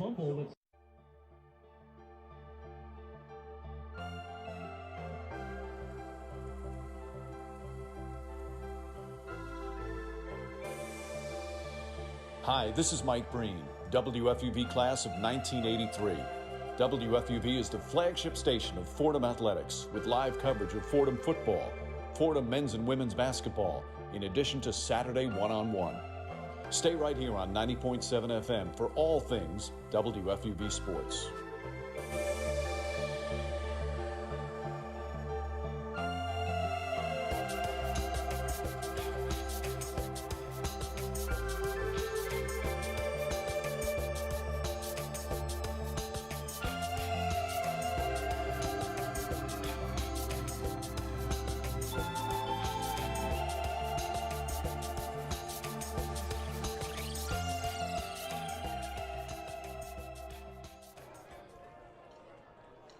Welcome back inside Jack Coffey Field at Moglia Stadium here on the campus of Fordham University in the Bronx, New York, covered, might I say, Brendan, in just about the prettiest autumn colors I think I've seen in a while. Last week, Chris Carino and I saw some nice-looking trees in Richmond, but Fordham's taking the fight right to the Spiders. They are. It is a very pretty landscape here. It's a beautiful day for some football. Fordham trying to take the fight to the Bison as well of Bucknell now. 2nd down and 2. 2 to go to the end zone, that is. Second and goal. From the 2. Fordham trying to punch it in before halftime. Gunnar Smith in the shotgun. He's going to hand it off to Jamel James, trying to get through up the middle. It's a massive humanity in front of the goal line. He picks up 1, and that brings up 3rd down and 1 to go to the goal. Yeah, Tucker, Fordham goes jumbo here. They bring in 2 tight ends. They use Jaden Allen as the guy on the end, the tight end up on the line of scrimmage, and John Morris right behind him trying to get some push. Gunnar Smith shotgun. Another handoff to Jamel James, and he's swallowed up immediately. Might have lost a half a yard there. It looks like he's going to be spotted on the 1 again, though. Jamel James on the carry. Back-to-back big stops here by this Bucknell defensive front. Not allowing Jamel James just a couple of yards needed on the past couple of plays, but he hasn't been able to get them. And Gunnar Smith never even thought about coming off the field. I don't think Joe Conlon thought about taking him off the field. Clock going to tick under a minute here. 4th down and goal from the 1. Fordham needs to punch it in to not turn it over. 2 receivers to the right, 1 to the left, and there is a timeout called before the play. It's going to be a timeout by Bucknell. Timeout. Bucknell. Yeah, 4th down here. 55 seconds left on the clock. You figure either Fordham scores here and you get ball back, or you get a stop here and you get ball back. But you want to leave yourself some time on that clock for when you do get that ball. It's a smart use of the first of his 3 timeouts by Bucknell head coach Dave Cecchini. He's got one of those interesting Italian names, Brendan, that very Italian. Look much harder to say than they actually are. Dave Cecchini, the head coach for these Bucknell Bison, graduated from Lehigh in 1995. It's his 7th year here with the Bison, a 23-46 record all time with Bucknell, 40-84 in his total coaching career. 4th down and goal for the Fordham Rams. Gunnar Smith in the shotgun, 2 receivers on the right, 1 on the left. Running back offset to the right, I believe is Jamel James, but there's another timeout. This time it's taken by the Fordham Rams. Yeah, Coach Conlon was sprinting down the sideline there trying to get that timeout in. I guess he didn't like the look that the Bucknell defense gave him, or he wanted to change the play or something of that sort, but he was hustling down that line. Cecchini didn't like the look, and then Conlon didn't like the look. It really is a game of chess out there. Luckily, the next play should probably happen. But this is a high-leverage play in this game. 4th down and goal from the doorstep. If Bucknell gets this stop, Fordham still has to dig out of a pretty significant hole despite getting the ball to start the second half. But if Fordham scores, becomes a 1-possession game, and getting the ball at the start of the second half, they could have a chance to take the lead if they punch this one in. Yeah, and Tucker, not just from a points perspective also, but from a momentum perspective, this could be a big turning point in this game. Smith in the shotgun, Jamel James to his left. 2 receivers on the right and 1 on the left. Jamel James moves to the right of Smith. It's a handoff up the middle for Jamel James. He powers into the end zone for the Fordham touchdown. Jamel James from 1 yard out barrels through the line of scrimmage, and Bucknell's lead is shaved to 5. It's 17-12 with 50 seconds to go in the half. Tucker, this is why Gunnar Smith's athleticism is so key. You have the defensive end on the left side of that offensive line. He has to stay in case Gunnar keeps that ball. He's not allowed to crash and try and make a tackle on Jamel James. That gives Jamel James enough space as he needed to get in. And we will not be seeing an appearance from Bennett Henderson, as Fordham seemed very confident in keeping the offense out on the field. There was almost no decision there. We talked about how they might do this to try and make it a 3-point game. Gunnar Smith in the shotgun, running back to his right. He puts a wide receiver in motion to put 2 wideouts on the right side. Smith, shovel pass, but he is blown up at the 1. It was a creative play call that time from Joe Conlon to go with the tight end shovel pass, and it was John Morris, too, who's been doing a lot of blocking today, but no dice for the Rams, and it's a 5-point game. Yeah, very creative play call here. You have Noden Tracy sprinting in motion from left to right, and it looks like it's going to be a sprint out. Gunnar Smith going right. You have Tracy in the flat. You have Jabril Carter in the back corner.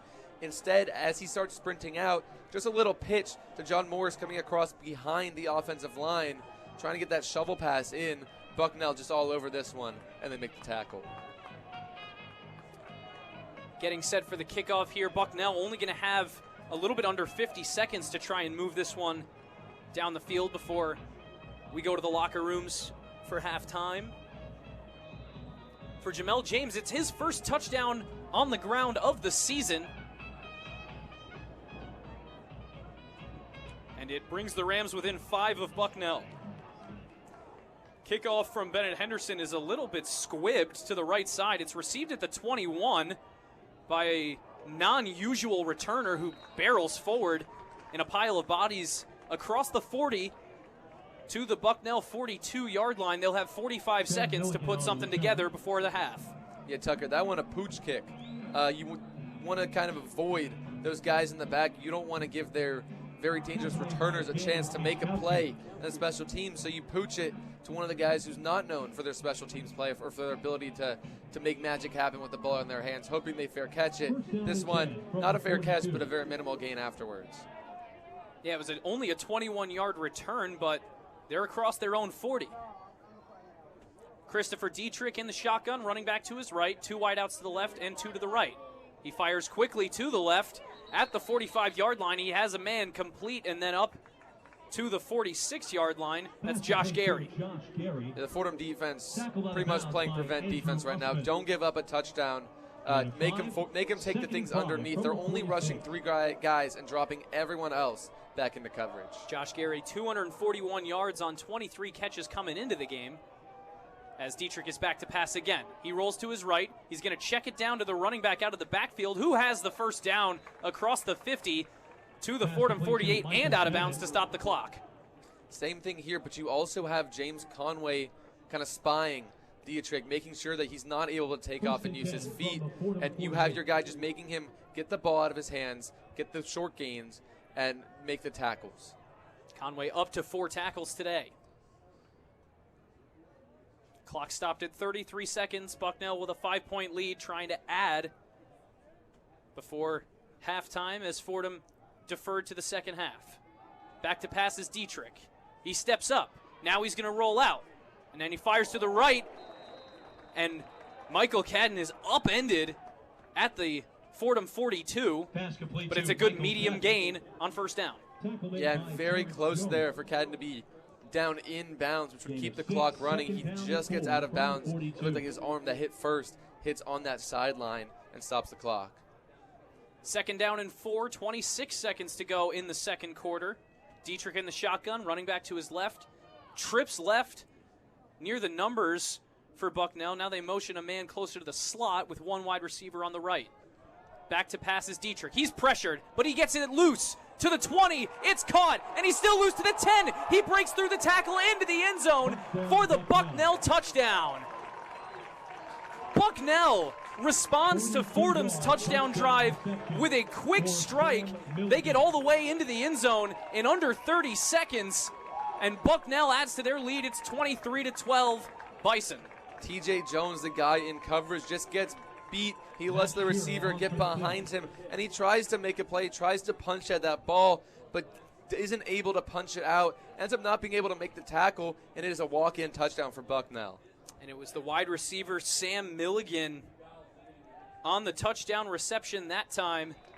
The extra point is up and good to make it 24-12, a 12-point lead now for Bucknell. Milligan, his 7th touchdown receiving on the season for the Bison. Yeah, these Bucknell receivers so dangerous, Tucker. You mentioned his 7th receiving touchdown of the season. But that's because this Bucknell team has been so good through the air. They have that air raid offense that they like to do. TJ Caden, another guy that came into this game with 6 receiving touchdowns. So very prolific pass catchers for this Bucknell team. Prolific pass catchers indeed, as they were able to catch Ralph Rucker's Patriot League leading passing yards total before he went down. But now this sophomore quarterback, who Coach Conlon told us when Fordham recruited him, he's got plenty of arm talent, maybe a little less experience because he's a younger quarterback, but still has plenty of the talent in that arm. He showed it off that time, as he's been showing it off all day. Bucknell really with complete control of this game, up by 12 now with 18 seconds to go before the half. Kickoff coming up from Juan Garanto.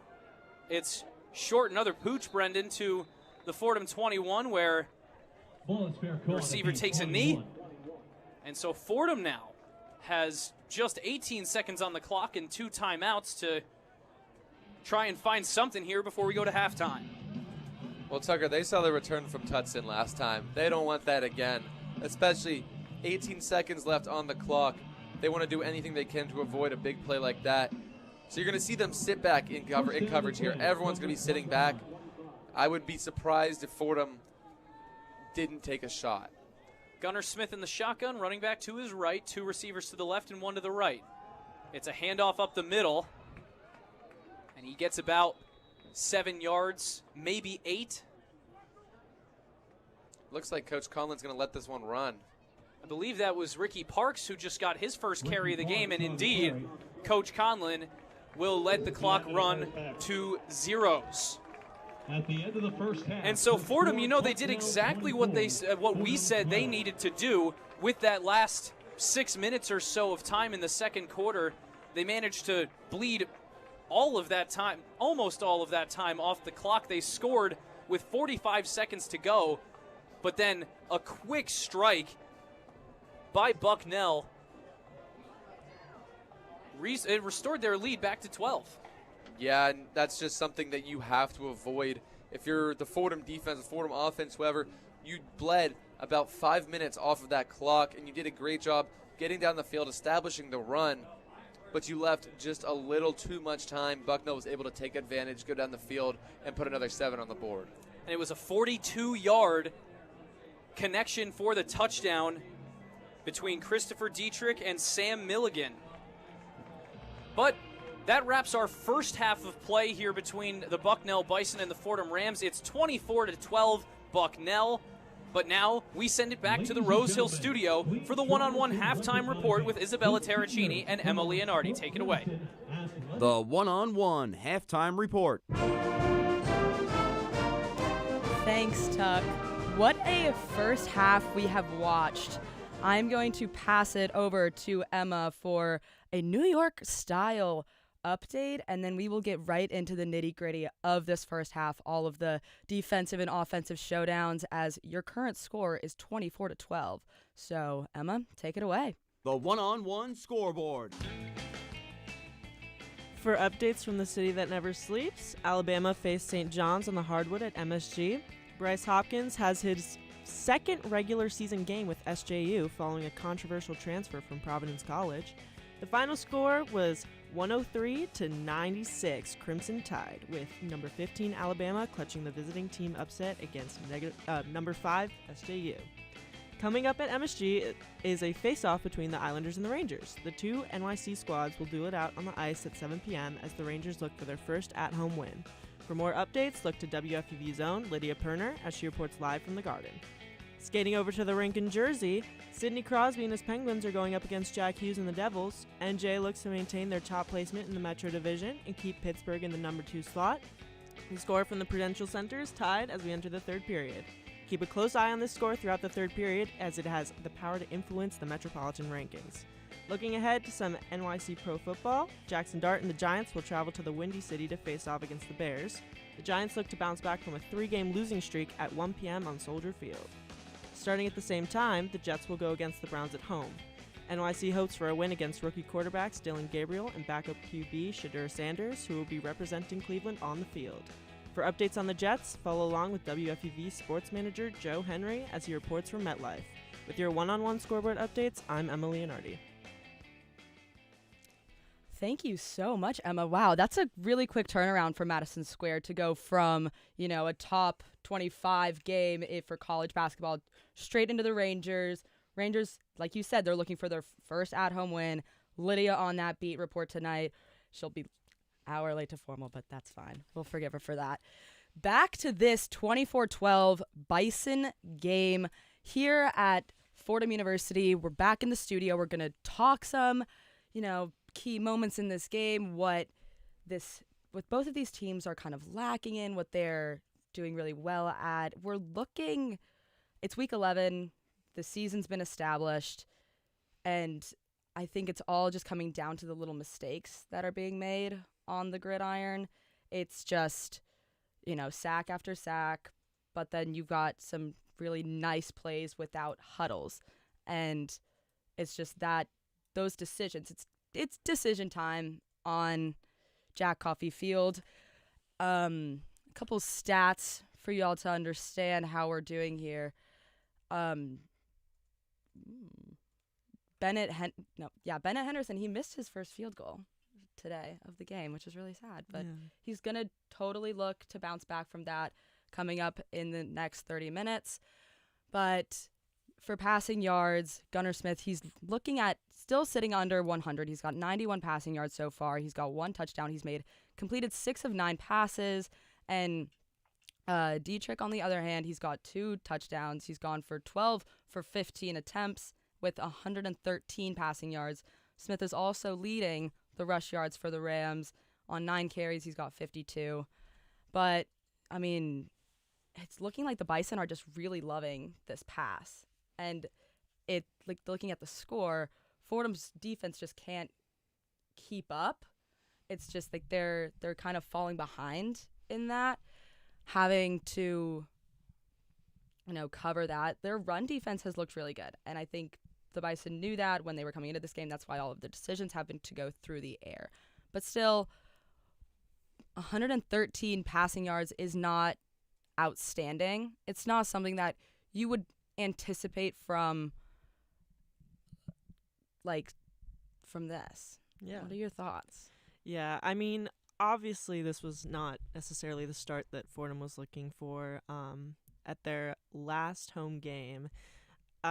You really got to think about the seniors in this situation. Absolutely. I feel like they're really, even with that flip, the flip of the field in the second quarter. Yeah, the huge pickup. It was a big thing. It kind of did change the momentum of the game in totality. I think after that they started that drive and they decided to not huddle.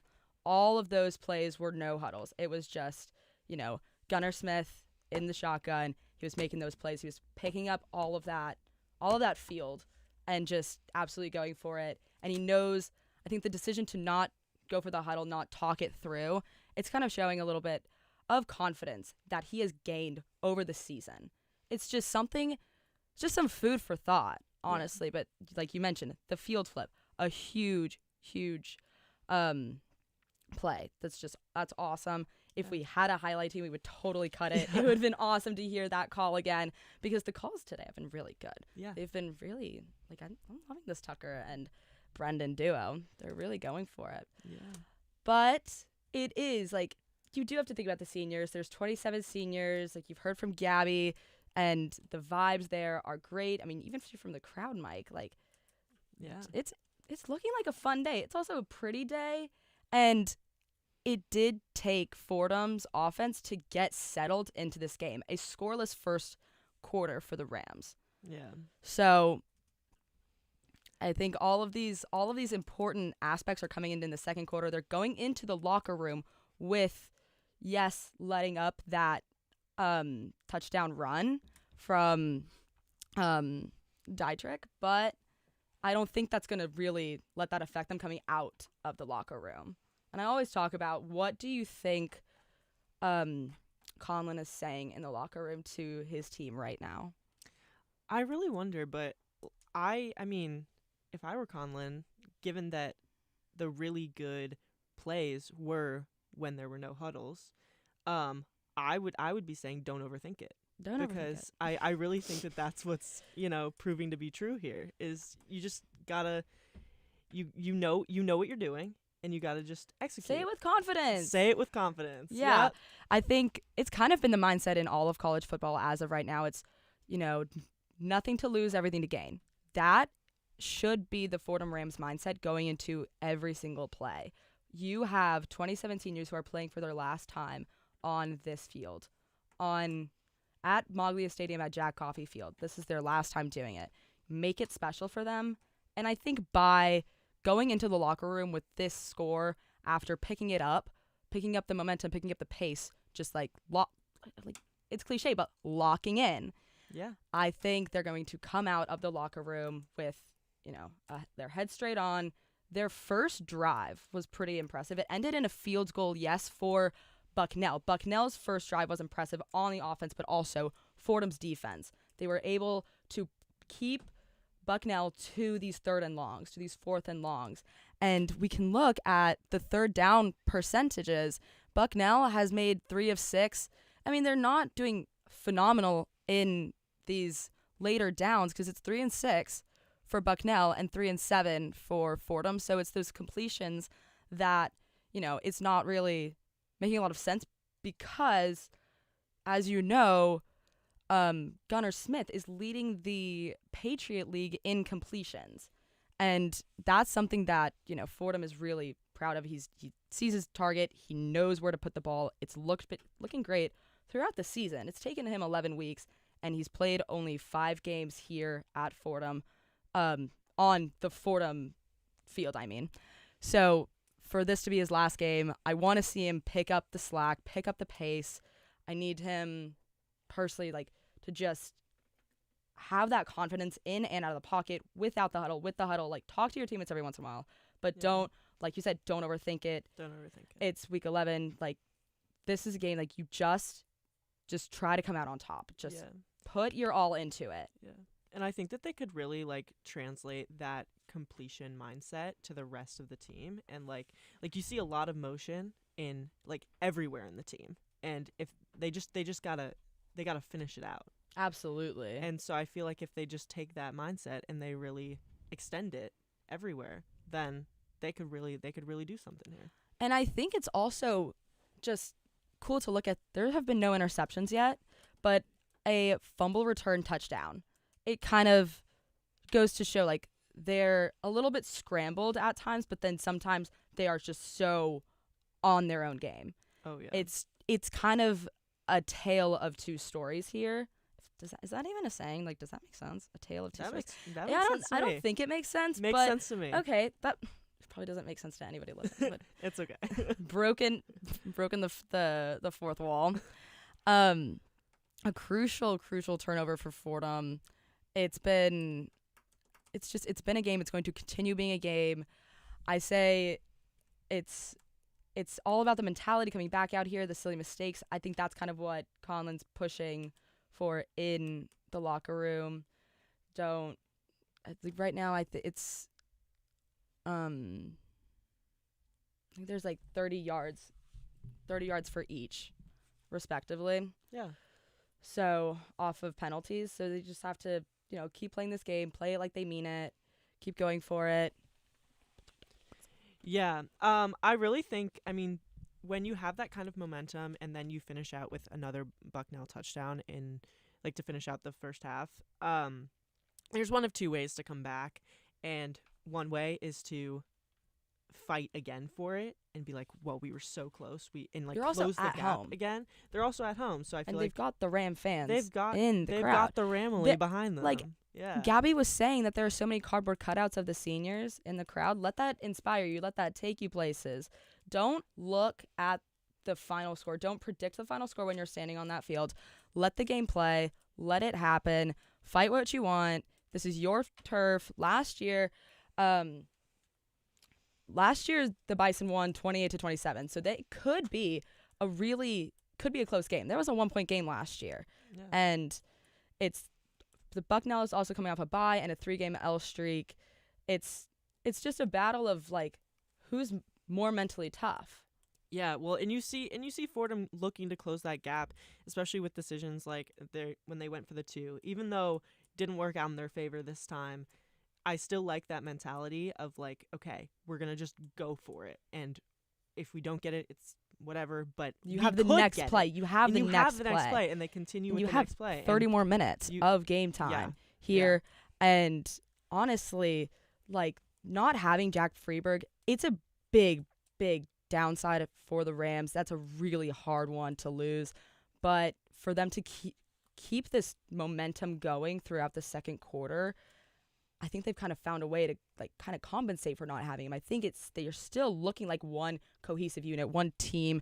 They're looking honestly good. I think they're going into the locker room with a little bit of like a little chip on their shoulder after last year's loss. You know, they just want to win at home. They want to win 2 games at home. They don't want to go 1-4 at home. They want to go 2-3. Well, and especially with like them closing that gap in the first half, even if it was only for a short time, I think you're gonna see a lot more grit and looking to do that again and replicate that again in the second half and really, really try to bring this one home. I totally agree. And with that, Emma and I will send it back to the press box. Take it away, Tucker, Brendan, and Gabby, and give us some really nice calls for the next 30 minutes.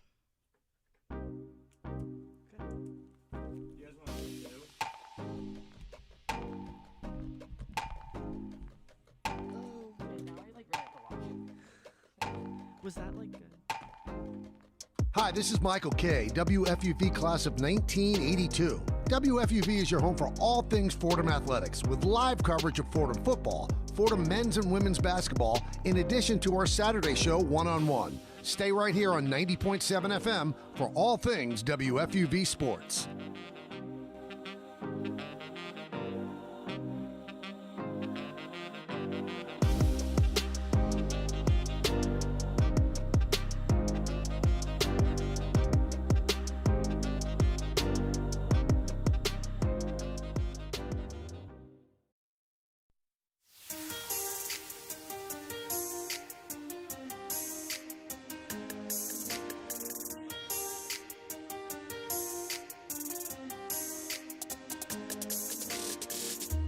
Hi, my name is Ryan Rucco, WFUV class of 2008. WFUV is your home for all things Fordham athletics, with live coverage of Fordham football, Fordham men's and women's basketball, in addition to our Saturday show, One on One. Stay right here on 90.7 FM for all things WFUV sports.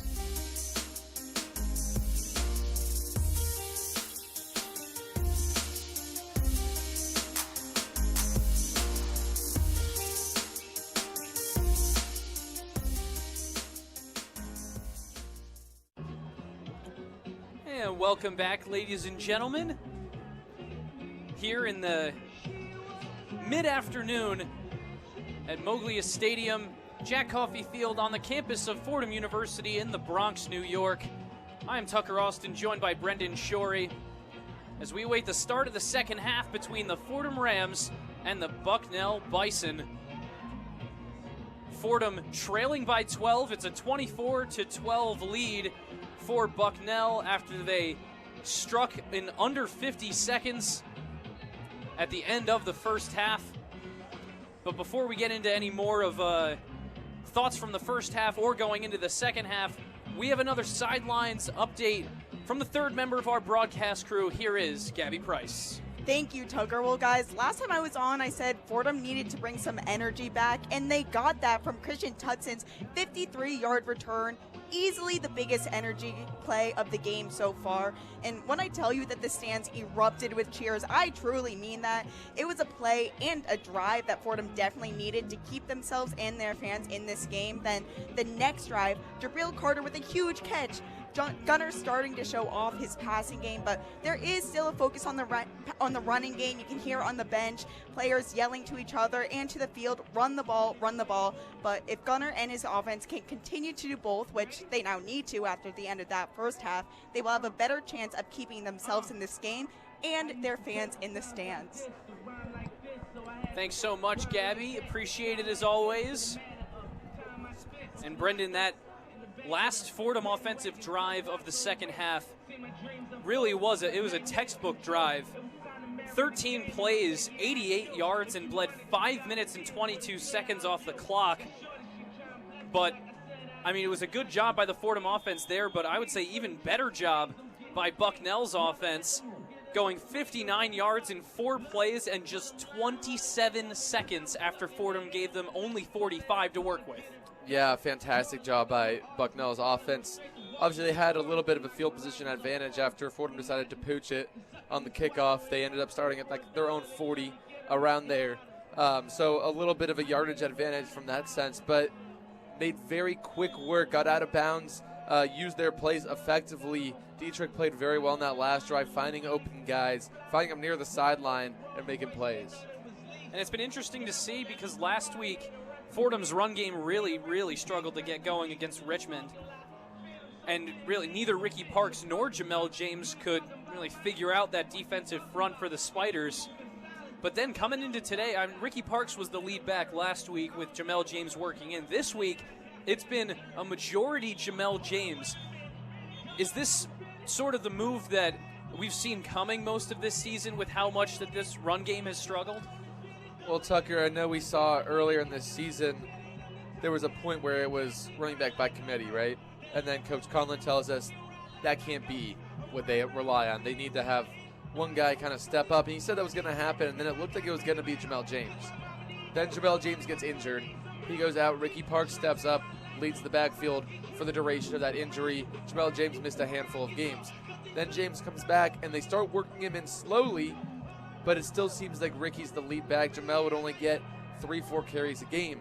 Now it seems like it's shifting back towards Jamel James being the lead back like they said he was going to be, and Ricky kind of being that second guy who can come in and be a strong runner.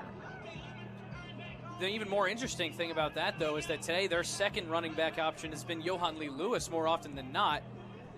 And Ricky Parks got his first touch on the last play of the first half. It was a 7-yard gain that Fordham used to bleed out the clock. As a scoring summary before we get going here in the second half. In the first quarter, Bucknell on their opening drive went down the field to around the 35 and put up a 48-yard field goal to make it 3-0. Then Fordham's first drive ended very abruptly after Gunnar Smith fumbled on third down at the Rams' 25, which set up a Michael Cadden receiving touchdown out of the backfield. That made it 10-0. In the second quarter, Bucknell blocked a punt that Dom Sansone was trying to get downfield, but he was backed deep in his own territory. They blocked it at around the 5. Jack Goheen picked it up, and a huge pile of Bucknell special teams guys shoved him across the line through all the Fordham bodies into the end zone to make it 17-0. But that's when Fordham finally answered back in that second quarter. They worked it down the field. Troy Worrell with his 4th receiving touchdown of the season. They couldn't get the extra point. That made it 17-6. And then that long drive we talked about with the Jamel James 1-yard rushing touchdown, his first of the season, made it 17-12.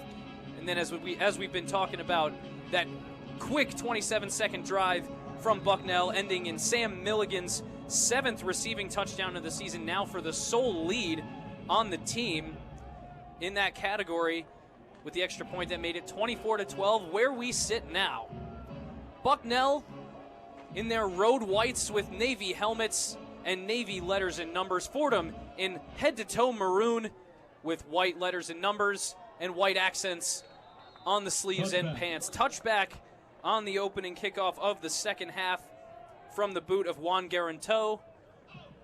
And Fordham will take over at their own 25. Bucknell still actively avoiding Tutson back there. Typically, that's a role that Troy Worrell has for this team is that kickoff returner. But Tutson, one of those guys who's so good with the ball in his hands, earned the job this week and we've seen how explosive he is. Bucknell avoiding him here. Gunnar Smith in the shotgun, ready to get the Rams going here in half number 2, quarter number 3. 2 receivers on the left, 1 on the right. Ball on the right hash at the 25. Quick throw is batted out of the air. Nice play defensively that time from the corner. Aaron Davis, the senior from Brandywine, Maryland. Yeah, Aaron Davis read that play from the jump. It was a hitch route to Jabril Carter, about up 5 yards, stop, come back for the ball. But Aaron Davis saw this the entire way and jumped that one. Gunner's lucky that wasn't picked. Yeah, if he had an extra step, he would have been able to get both hands to that football. 2 receivers on the right and 1 on the left. Running back offset to Gunnar Smith's right in the shotgun, 2nd down and 10. Fake handoff, and now he'll look to throw, but that one didn't really get anywhere close to Noden Tracy. He couldn't even reach his hands out for that one as it falls incomplete, and it's quickly 3rd and 10 from the 25. Yeah, Gunnar Smith usually good with pressure in his face. That time he has pressure in his face. He just misses this throw. He ends up on the ground afterwards as well. Just 6 seconds have come off the clock here in the 3rd quarter. Gunnar Smith claps, but no snap. Now looks to the sideline for an audible. Ricky Parks is in there at running back to the left of Gunnar Smith after he finished the second half with a 7-yard, or the first half with a 7-yard rush. Smith back to pass, dumps it off for Ricky Parks, and he is brought down at the 23 behind the line of scrimmage. Ricky Parks, not an easy man to bring down, but Zach Corna had absolutely no problem. The freshman safety from Columbus, Ohio. Not 100% sure what was going on there, Tucker. It looked like maybe they were trying to set up a screen for Troy Worrell out on the left side. It looked like the offensive line was trying to get out there, but Gunnar got off of that really quickly and threw it to a Ricky Parks who was covered very closely. Forced to look for the check down.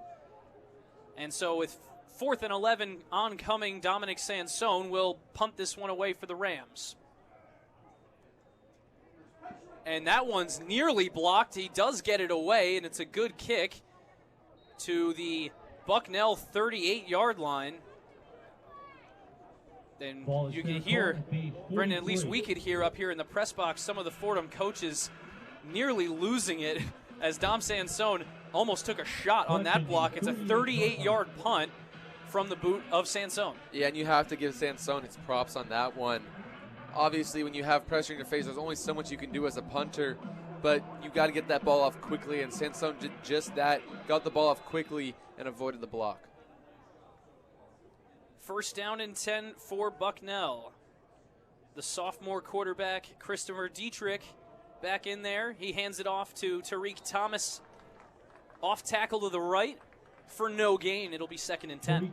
Yeah, not a lot happening there. That one looked like it could have been a run pass option. Dietrich had the ability to pull that ball and look in the flat. He decides to hand that one off, and no gain there. Gain of 1.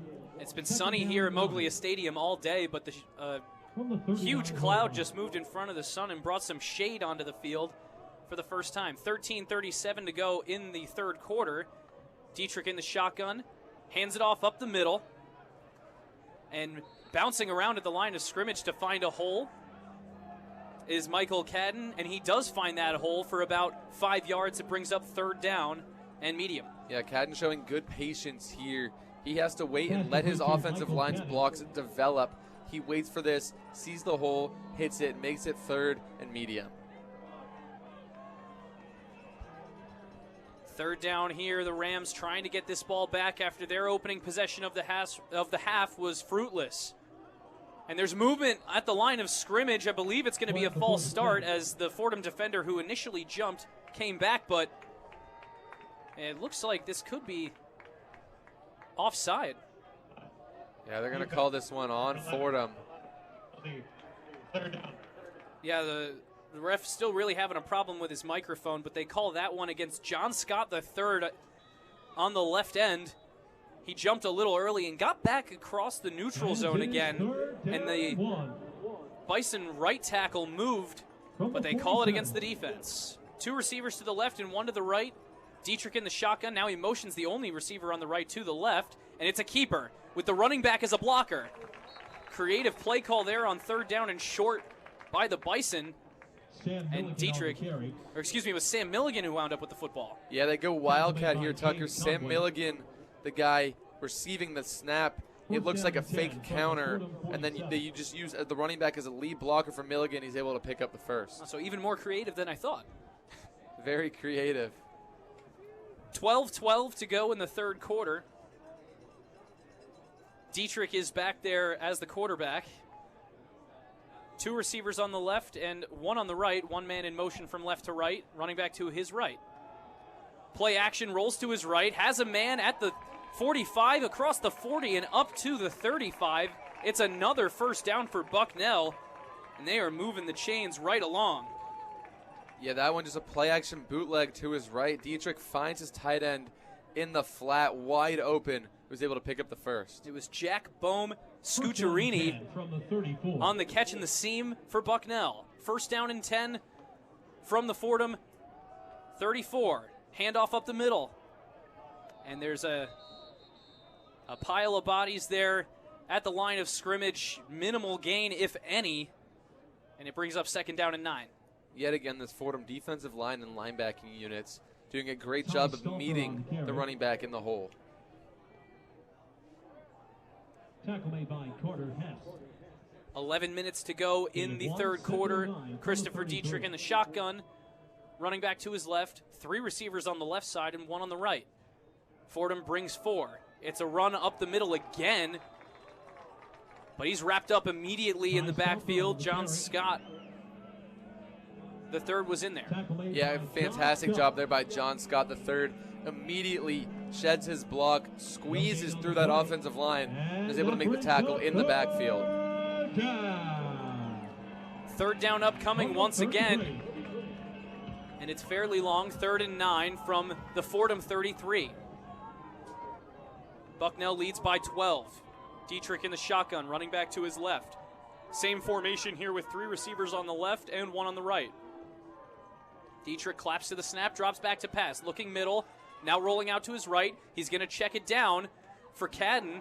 Cadden breaks a tackle and gets the first down. Michael Cadden working out of the backfield on the reception, and he moves the chains again for the Bison. Very impressive job there by Cadden. The man he made miss, James Conway, a guy who is very hard to make miss, but he makes him miss, shrugs off that tackle, and picks up the first.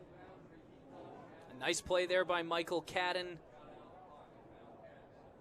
as he's now up to 5 catches today for 30 yards to go with his rushing stats. Shotgun for Dietrich, puts a man in motion from the left.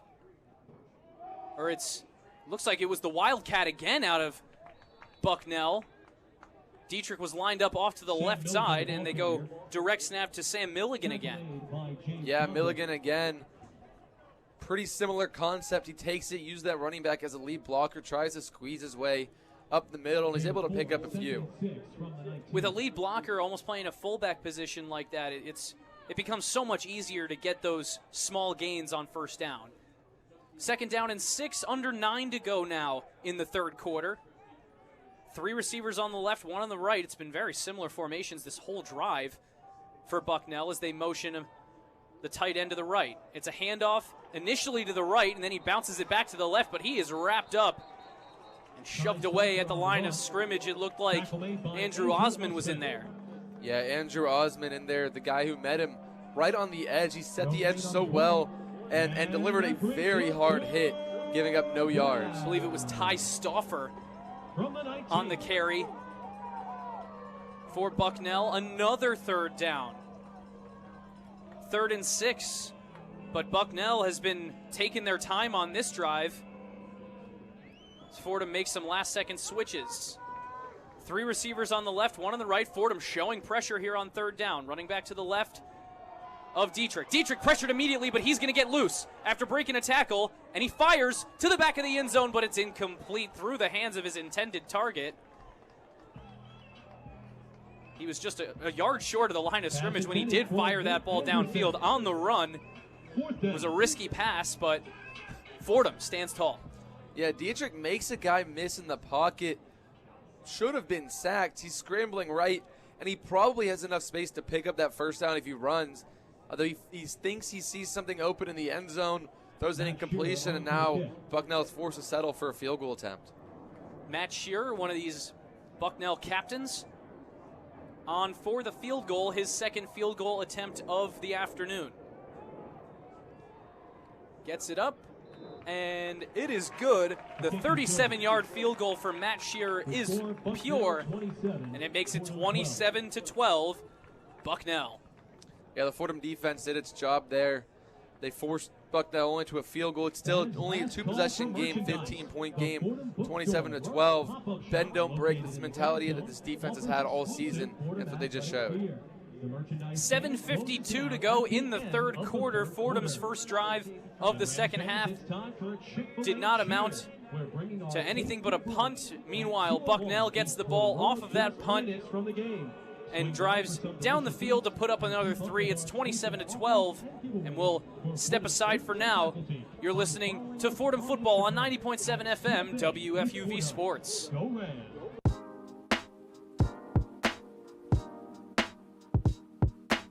Hey sports fans, it's Bobby C. I'm the sports director here at WFUV.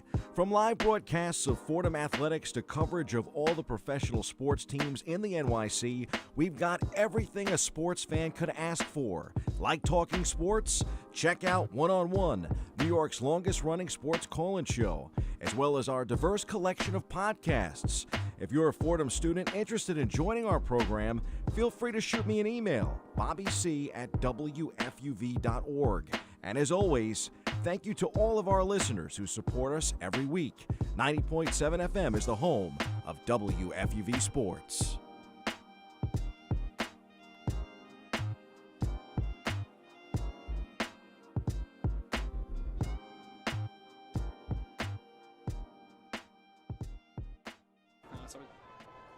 Welcome back to Jack Coffey Field at Moglia Stadium. Tucker Austin and Brendan Shorey with you. Third member of our broadcast crew is Gabby Price. Figure we should also mention we have a spotter in the press box with us today. Thomas Tisdale has been giving us some of the numbers that we can't quite get to.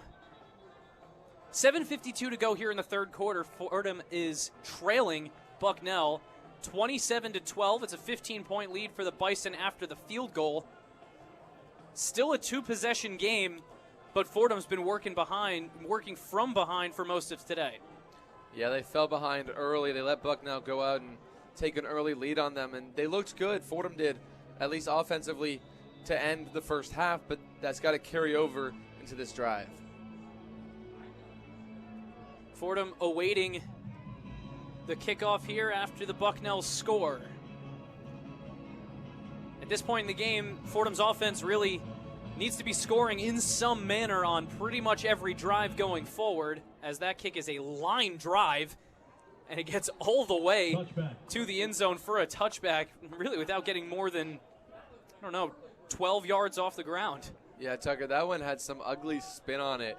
Usually you want to see your kickoffs kind of end-over-end type of spin. That one, just all over the place, a wonky spin on that one. Thankfully, strong enough kick, a strong enough leg to put that one in the end zone. It was spinning more like a top than like a football after you kick it. But either way, the Rams will start their drive on the 25-yard line. Gunnar Smith in the shotgun, two receivers to his right, one on the left, running back offset to his left with the ball on the right hash. Back to pass. He's going to go deep down the right sideline. Carter's got to step on his man, and that's going to be defensive pass interference. Two of the most aggressive flag throws I have ever seen from referees, as Jabril Carter's defender just barreled into him as the ball was coming down. Carter looks to be a little bit shaken up on the sideline, walking a little bit gingerly. That's such a careless play by the D-back there. Yeah, Tucker, that's Drew Cormier right there, the defensive back. He did not care about that ball. He was going straight for Jabril Carter, and it's smart because PI on the defense is a 15-yarder in college as opposed to what would have been a 40-yard gain. Gunnar Smith in the shotgun. Two receivers to the left, one to the right. It's a handoff up the middle for, I believe, Jamel James. He gets 4 yards. And it's another solid first down run from Jamel James. Really, we're seeing more of that RB1 role that we saw from him earlier in the year. We are, and we're seeing it through Coach Carlin's emphasis on the run game. We're seeing a lot of these handoffs go to Jamel James when Ricky Parks is in. It's not as much of the handoffs, but more kind of receiving roles. 2 receivers wide out to the left, 1 to the right, running back offset to the left of Gunnar Smith. Play action, throws to the right. Ooh, nearly intercepted there. Intended target was Noden Tracy. And it was Aaron Davis once again swatting that one down. Yeah, that throw just a little bit errant from Gunnar Smith. Leads Noden Tracy a little too much. And Aaron Davis dives. He got a hand on it. That one looked like it would have been a very impressive pick if he came down with it. But Gunnar is very fortunate for that. Smith in the shotgun once again. Jamel James to his left. They're shoulder to shoulder. Now he steps forward and they're offset. 2 receivers to the left and 1 to the right. Ball near the right hash. Back to pass. Rolling to his left. He's feeling the pressure. He's hit as he throws, and it's incomplete. Good coverage and good pressure. Good defense all around from Bucknell to force it to 4th down. Bucknell had 8 guys on the line of scrimmage there. You don't know who's going to come. They end up sending 6. You have 2 guys dropping back into coverage, but a majority of those guys that blitzed came off that left side, which resulted in a free blitzer coming off the edge. He was able to land a hit on Gunnar Smith as he threw that ball. And so Dominic Sansone will come out for his 3rd punt of the afternoon. Sansone's boot is away clean. It's going to land near the 25. It's scooped up at the 20, taken across the 25 and up towards the 30, but looks like they'll mark him at the 30 or just beyond.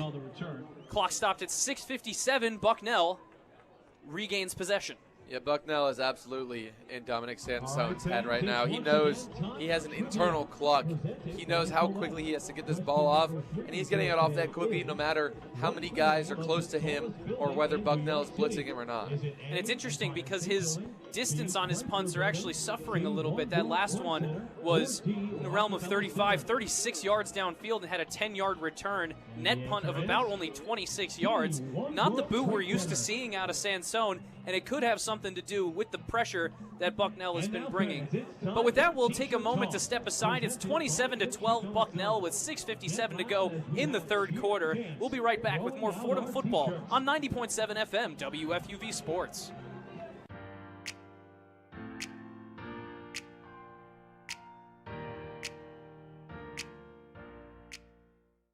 Hi, this is Spiro Ditas, WFUV class of 2001.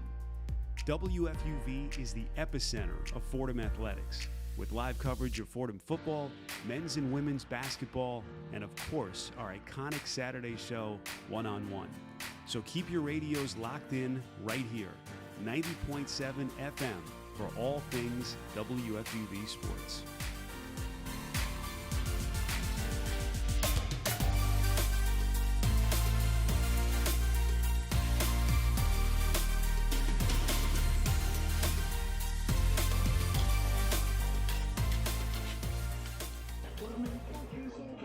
Welcome back to Jack Coffey Field at Moglia Stadium here on the campus of Fordham University in the Bronx, New York, on Rose Hill. I am Tucker Austin, joined by Brendan Shorey. Gabby Price is the 3rd member of our crew. And Brendan, I said earlier we'd keep an eye on James Conway's tackle numbers, and it's getting interesting. James Conway is up to 8 total tackles on the afternoon. He is 2 shy of the FBS career total tackles record. Our eyes will be on James Conway every single play he's out there, Tucker. Plenty of time left in this game for him to get those tackles as well. 1st down and 10 from the 30, their own 30, for Bucknell. Dietrich takes the snap, and it's a play action. Drops back to pass, but now he's forced to scramble, and he slides forward to the 35, but they're going to mark him down back near the 33 where he started sliding, and it's a gain of 3 on the scramble. Dietrich does not want Conway to get that record. He slides before Conway has the chance to tackle him on this play. 2nd down and 7, 6:30 to go in the 3rd quarter, 27-12, Bucknell. Dietrich in the shotgun, running back to his right, 2 receivers to the right and 1 to the left, but it's an off-tackle run to the right. right between the hashes. Fordham has a few D linemen there to bring up third down, but a manageable third down for Bucknell. There's an art to deception in football, and you see it here with Dietrich on this play with how late he actually hands that ball off and fakes the throw. It's been a lot of third downs in this game, forced by the Fordham defense. Bucknell is 5 for 9 on third down today. Dietrich shotgun trips right, one receiver on the left. He's going to throw it to the right, and he has his man at the 40, wrestled out of bounds there near the sideline. Josh Carey. There is a flag on the play. I believe it was Mathani Paul Swinson on the tackle, but there is a flag in the backfield. We'll await the call from the referee. Total foul. It's roughing the passer against the Fordham Rams. Colby Spencer, the senior D lineman from Pembroke, Massachusetts, picks that one up, and though it would have been a first down regardless, they are going to accept the penalty and move those chains a little bit further. Tacks on an extra 15 from the end of that one. Bucknell just got very lucky from Fordham's carelessness. Across midfield now are the Bison, 5:40 to go in the third quarter. They have a 15-point lead, and they're looking to add to it. At the Fordham 45, and it's Wildcat again from the Bison. Up the middle goes Sam Milligan, and he might have the first down. He's going to be marked short, but a 9-yard rush on first down on the Wildcat by Sam Milligan. This one, another interesting play. You have Milligan lined up as the quarterback, and he fakes the jet sweep. You have a receiver going in motion from right to left, fakes the jet sweep, but then that receiver turns into his lead blocker, and he's able to follow him and pick up 9 here. Milligan's got 19 yards on 3 rushes in this game. 2 receivers on the left, 1 on the right. It's still Milligan in the Wildcat. Takes the snap. This time he hands it off up the middle, and there's a flag on the far side of the field. Ty Stauffer on the carry. He handed it off to Ty Stauffer, but we will see what this flag is about. Yeah, first time that Milligan has actually given up the ball as a time when he's been in that Wildcat position. You have to do that every now and then to keep the defense honest, so they can't just key in on Milligan keeping it.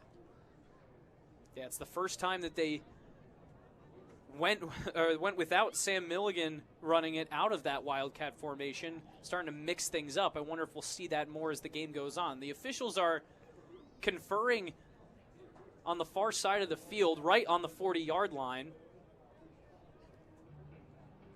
Assuming they might be trying to figure out who the flag is on, maybe whether or not they should be picking up, and they picked it up. By the offense. There were not more than 4 players in the backfield. Ultimate play. So not illegal formation against Bucknell, which, I mean, when you throw Wildcat into things, sometimes you can accidentally wind up in an illegal formation. If just one thing isn't right, you could wind up with a flag and it ruins the whole trickery. Yeah, when you go Wildcat, there's a lot of moving parts. It makes things a lot more difficult, like you said, Tucker. Sam Milligan heads back out wide to the left side, and Christopher Dietrich, is back at quarterback for the Bison. Running back offset to his left, 2 receivers on the right and 2 on the left. Ball on the right hash at the Fordham 31. First down and 10 for the Bison. It's a handoff up the middle with a fake throw to the left to boot, but it's going to be a short gain. Bring up 2nd and 7. Yeah, Bucknell came out into the second half with a plan. They want to run the ball. They're going to pound that rock, keep pounding that rock, and they've done it in multiple different ways this drive. That one just a straight-up handoff. It was Logan Bush on that rush up the middle, the sophomore running back out of Don Bosco Prep. Second down play, another handoff up the middle, another handoff to Bush. He goes like a rocket through the middle of the field, taking contact and getting extra yards, brings up 3rd and 4. Yeah, 3rd and 4.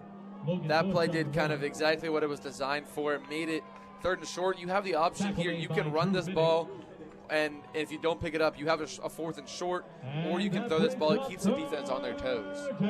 Truly more like 3rd and 3. It's a little bit closer to the Fordham 24 than the 25.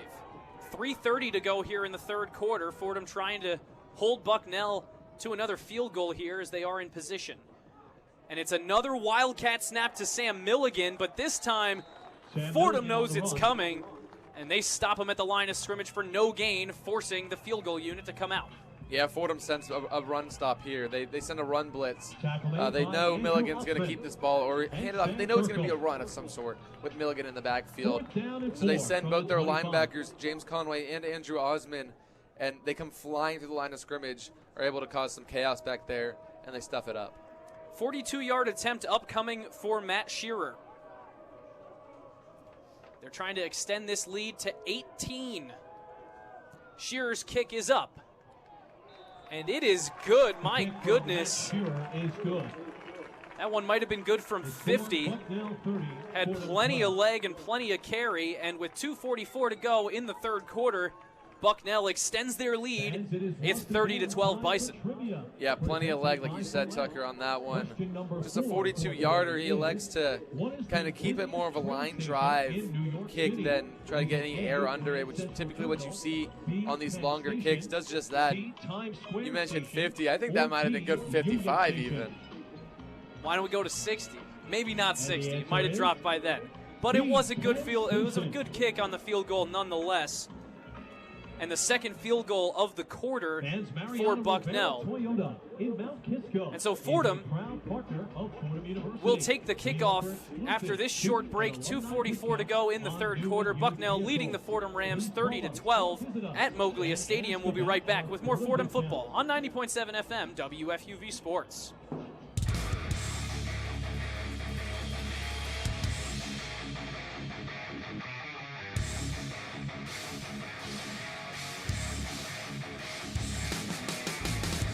Hey Devils fans, Tucker Austin here from WFUV Sports, one of your New Jersey Devils beat reporters for the 2025-26 season. From Hughes Brothers Havoc to Heischer hat tricks and Markstrom masterclasses, I'll have you covered live from the Prudential Center for all things Jersey hockey. Follow me on X at @Taustin_24, where I'll have live game updates, analysis, and post-game coverage all season long as the Black and Red look to bring Lord Stanley back to the Rock. WFUV Sports is your home for everything New Jersey Devils.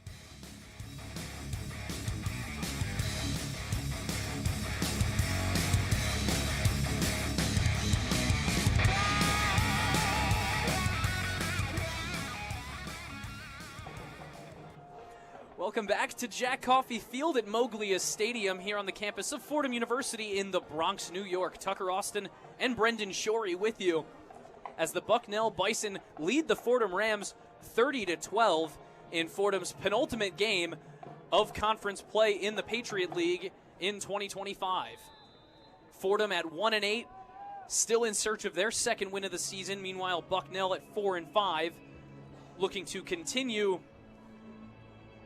what was a very successful season to start, but now on a 3-game losing streak since losing the best passer in the Patriot League, Ralph Rucker IV. The kickoff is away from Bucknell. Another touchback right into the end zone. It's going to settle down in the end zone, actually. Doesn't go through the back, but Fordham will start their next drive from the 25. Yeah, Tucker, I know we already mentioned it, but they were really making an effort to not give Tutson the ball back there. Yeah, he had that one dangerous kick return in the first half, got all the way to the Bucknell 40 after receiving it, I think, inside his own 10. But the Fordham offense back to work now with 2:44 to go in the 3rd quarter. Gunnar Smith in the shotgun, 2 receivers to the left, 1 to the right. Drops back to pass, fires over the middle. He has Jabril Carter, who takes a shot at the 45. And Carter is a little slow to get up. That's the second time, really, that he's clutching his side and coming off the field. But a nice 22-yard connection from Smith to Jabril Carter that time. Drew Cormier, again, the guy in coverage on that one. He stares down Jabril Carter after delivering that big hit. He's the guy who took the defensive pass interference against Jabril Carter as well. That's the second time that he's made it his mission to hit Jabril Carter.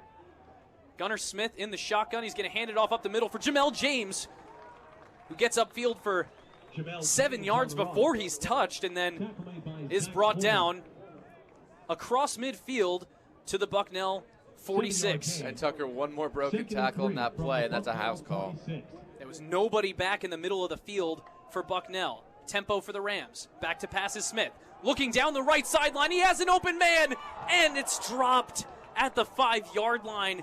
Jack Betton that time was the intended target, and he had maybe 2 steps on his defensive back, but just out of the hands as he fell to the ground trying to catch that one. Jack Betton is the deep threat for this Fordham team. He's averaging 26.7 yards per catch coming into this game. He is that guy they like to throw the ball downfield to. That one just a little bit out of reach. Taking a couple of shots down the field today. Gunnar Smith's longest completion was for 43. And they hand it off to the right side, but several Bucknell defenders got right through to Jamel James, and they bring him down to force 4th down from the Bucknell 47. That's a decision. And Fordham's offense is going to stay out there on the field. I mean, down by 18. It's more than a 2-possession game, so Fordham definitely needs to score. There's just a minute to go here in the 3rd quarter. 2 receivers on the right, 2 on the left. He fires over the middle, has a man. It's Troy Worrell who's sandwiched between 2 defenders. And one of the Bucknell players is down, rolling on the turf at their own 39. Worrell popped back up pretty quick. And there's an injury timeout on the field. Tucker, that was a great hands catch there by Worrell. He's got his defender kind of right on his back, and that ball comes in a little bit high, but Worrell goes up and snags it for the 1st down. And while they take a look at this downed Bison at midfield, the Bucknell training staff out there helping him out thought we would take a break, but he hops up. Looked like he was pretty shaken up after that hit, especially because 2 Bucknell defenders came together around Troy Worrell. Worrell got up pretty quick, but that was England Allen, the corner, the junior from Monclova, Ohio, who was a little slow to get up, but eventually walked off the field on his own power. Yeah, walked off on his own. I'm sure it was probably something like cramps or something like that. 2 receivers to the right and 1 to the left for Gunnar Smith on a fresh set of downs. 1st down from the 39, and he's going to be sacked in the backfield.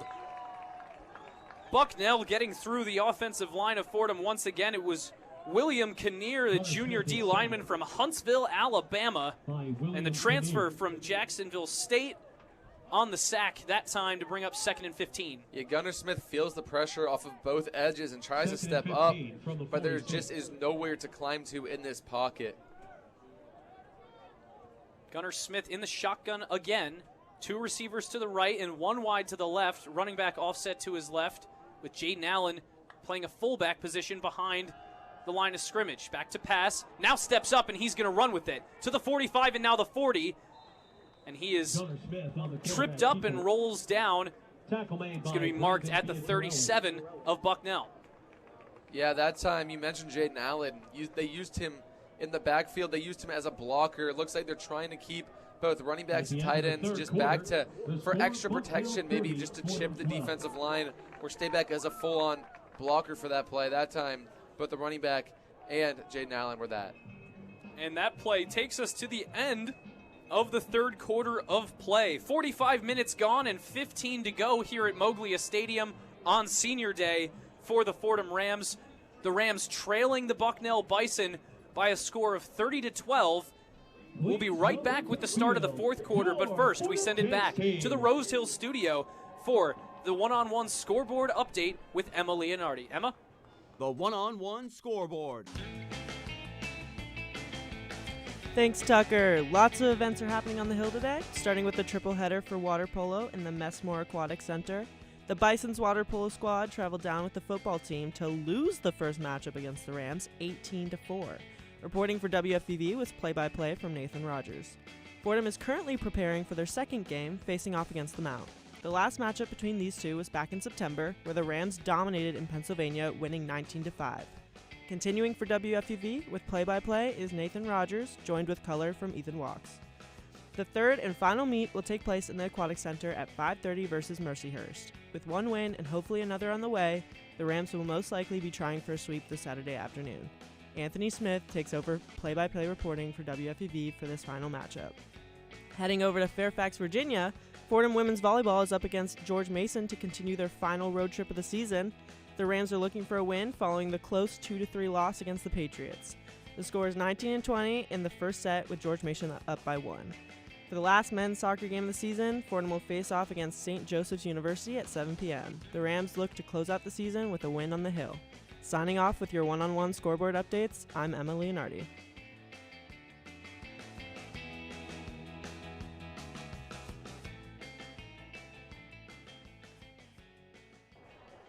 And welcome back to Jack Coffey Field at Moglia Stadium. Tucker Austin and Brendan Shorey with you. But before we start the fourth quarter, we're going to hand it over to Gabby Price for another Sidelines update. What do you have for us, Gabby? Thanks, Tucker. Well, it's senior night, so we have to talk about some of the seniors on this team.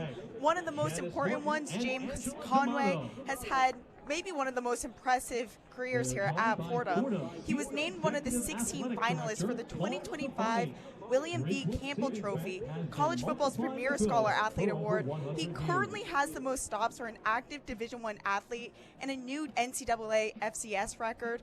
And last year, despite only playing 4 games, he still recorded double-digit tackles in 3 of those games, and he is the 29th player in Patriot League history to earn all league honors 4 times. And guys, he's not just successful on the field, he's also successful in the classroom. Last year, he received a degree in business administration, and is currently working towards a master's degree in AI. So all around an impressive figure, and the Rams will certainly miss him next year. Back to you guys.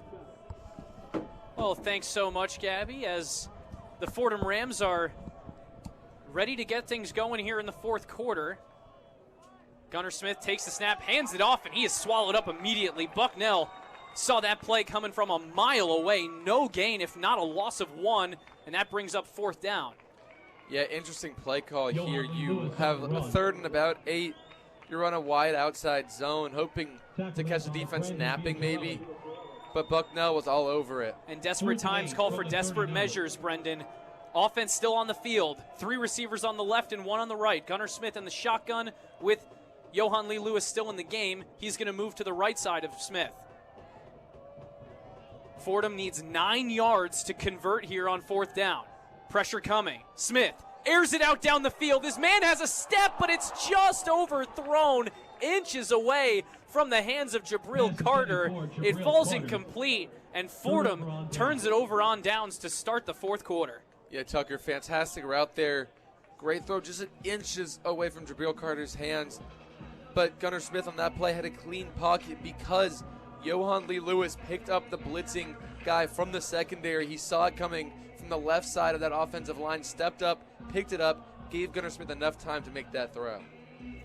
And as this game continues, Brendan, seeing Gunnar Smith not really able to connect with all of the receivers in the game as well as he'd like to, it really makes you see how much he misses Jack Freeberg, his favorite target, injured today. First play of the drive for Bucknell goes to Thomas to the left side off tackle. 1 yard gain, 2nd down 9. And Tucker, something to watch for here, especially on this defensive possession. Alex Kemper, one of the seniors, one of the captains for this team, is dressed out but in tennis shoes, no helmet, hasn't played all game, but is wearing pads. Interesting look. But back to pass. Dietrich throws to the right side, and he has a man. Couple of yards after the line of scrimmage. That time it was Sam Milligan once again. And it brings up 3rd down and about 6. Great job by TJ Jones there, the guy in coverage. He practically reads this route from the jump, is able to try and jump it, and makes contact with Milligan as soon as he catches that ball and brings him down. Milligan adds to his team leading receiving total today, 3 catches for 55 yards and a touchdown. 13 minutes to go here in the fourth quarter, 30-12. Bucknell leads with the football. Trips left, 1 wide receiver on the right, 3rd down and 6. Flushed out is Dietrich, and he's going to be sacked. Dietrich is sacked. James Conway involved there. Whether you give him the solo or the assist, James Conway is now 1 tackle away from the FBS career total tackles record. Yeah, Fordham sends pressure here. James Conway, one of those guys on the pressure. John Scott beats his guy on the edge, forces Dietrich to step up, and James Conway meets Dietrich right there. And it looks like they gave James Conway the solo sack that time. Punt is away for Bucknell. And the ball is out. It touched a Fordham player. Bucknell falls on it. I can't quite see who has it, and it is Bucknell. Bucknell turns over the Fordham Rams on the punt. The fumbled punt recovery. More special teams play coming out from this Bucknell squad, but there is a flag on the field. It'll be interesting to see if this could have any kind of impact on the result of that play. The referees will confer at the 35-yard line on the right hash. And Tucker, I didn't see whether he called for a fair catch or not on that one. If he did, that flag is likely going to be against Bucknell for hitting him after catching the ball on a fair catch. They're in the return. Illegal block in the back. Obviously, no fair catch. Penalties decline. Result of the play. First down. Bucknell. Well, Brendan, it's been a game full of miscues, full of mishaps. Their first sideline warning. Bucknell got a sideline warning, interestingly enough, but it's not going to matter as they recover the fumbled punt by the Fordham returner. Really, that ball came out after he was hit, but it was because of how violent the coverage got to him. They were on him immediately after he caught it, had him by the hips, basically swung him backwards, and the ball went flying. It was a combination of that, and he must have read the punt a little wrong, ends up having to catch it with just his bare hands instead of into his body, which made it so much easier for Bucknell to punch out. And it's the Wildcat again for Bucknell. Dietrich is all the way wide to the right. And it's Milligan who's going to try and take it to the left edge, but he's wrestled down near the 15-yard line. They're going to call him down at the 16 of the Rams. 2nd down and about 8. Alonzo Riddick, the guy, we mentioned him, who came in for Amari Brooks, making play after play for this Rams defense. 1 yard gain, 2nd down and 9 from the 16. Really 2nd down and 9. 11:48 to go here in the fourth quarter. Fordham trailing by 18, but Bucknell knocking on the door of another score here. Back to passes Dietrich after he rolls out to the right. He's thinking about scrambling, and now he does. Moves upfield and gets to around the 10-yard line. Christopher Dietrich on the He's brought down another tackle for the freshman Alonzo Riddick. And that brings up 2nd down and 4. Yeah, that one just a play-action bootleg to the right. Dietrich going right. He has Milligan in the flat. Doesn't like it, though. Decides just to keep it himself, pick up what he can, live to see another down. Excuse me, 3rd down and 4. And they're going to go Wildcat again. Into the slot goes Dietrich. Put a man in motion. They fake the handoff to him, and Milligan keeps it. But he is bottled up at the 10. And that's going to bring up 4th down and 2. It's going to be interesting to see what Bucknell decides to do here. They could take an easy chip shot field goal, and it looks like they will. Yeah, and extracurriculars after the play there too, Tucker. Xavier Allen, offensive lineman for Bucknell, and Drew Minnick getting into it a little bit. Minnick obviously a lot smaller than Xavier Allen on that one. Matt Shearer on for the kick. Matt Shearer comes on for the field goal. Try and make it 33-12, which would be a 21-point advantage. The kick is up. It's a little left, and that's no good. The kick is no good. The wind grabbing that one a little bit. You can see the flags on top of the goalposts whipping to the left just a bit, but that's all it took to push that one a little bit too far to the left. So Fordham holds Bucknell scoreless on that possession, and they'll get the ball back after the turnover on downs. And Tucker, that ball had a bit of a weird spin on it. I don't know if it was just a mishit or if maybe one of these Fordham defensive linemen got their fingertips on it or something like that. But it had some sort of weird spin that also kind of had the effect of it going wide left. Maybe a missed strike from the boot of the field goal kicker, Matt Shearer. So we'll step away for a moment here in this fourth quarter. 10:13 to go. Bucknell leads 30-12. Fordham getting the ball back on their own 20. We'll be right back with more Fordham football on 90.7 FM WFUV Sports.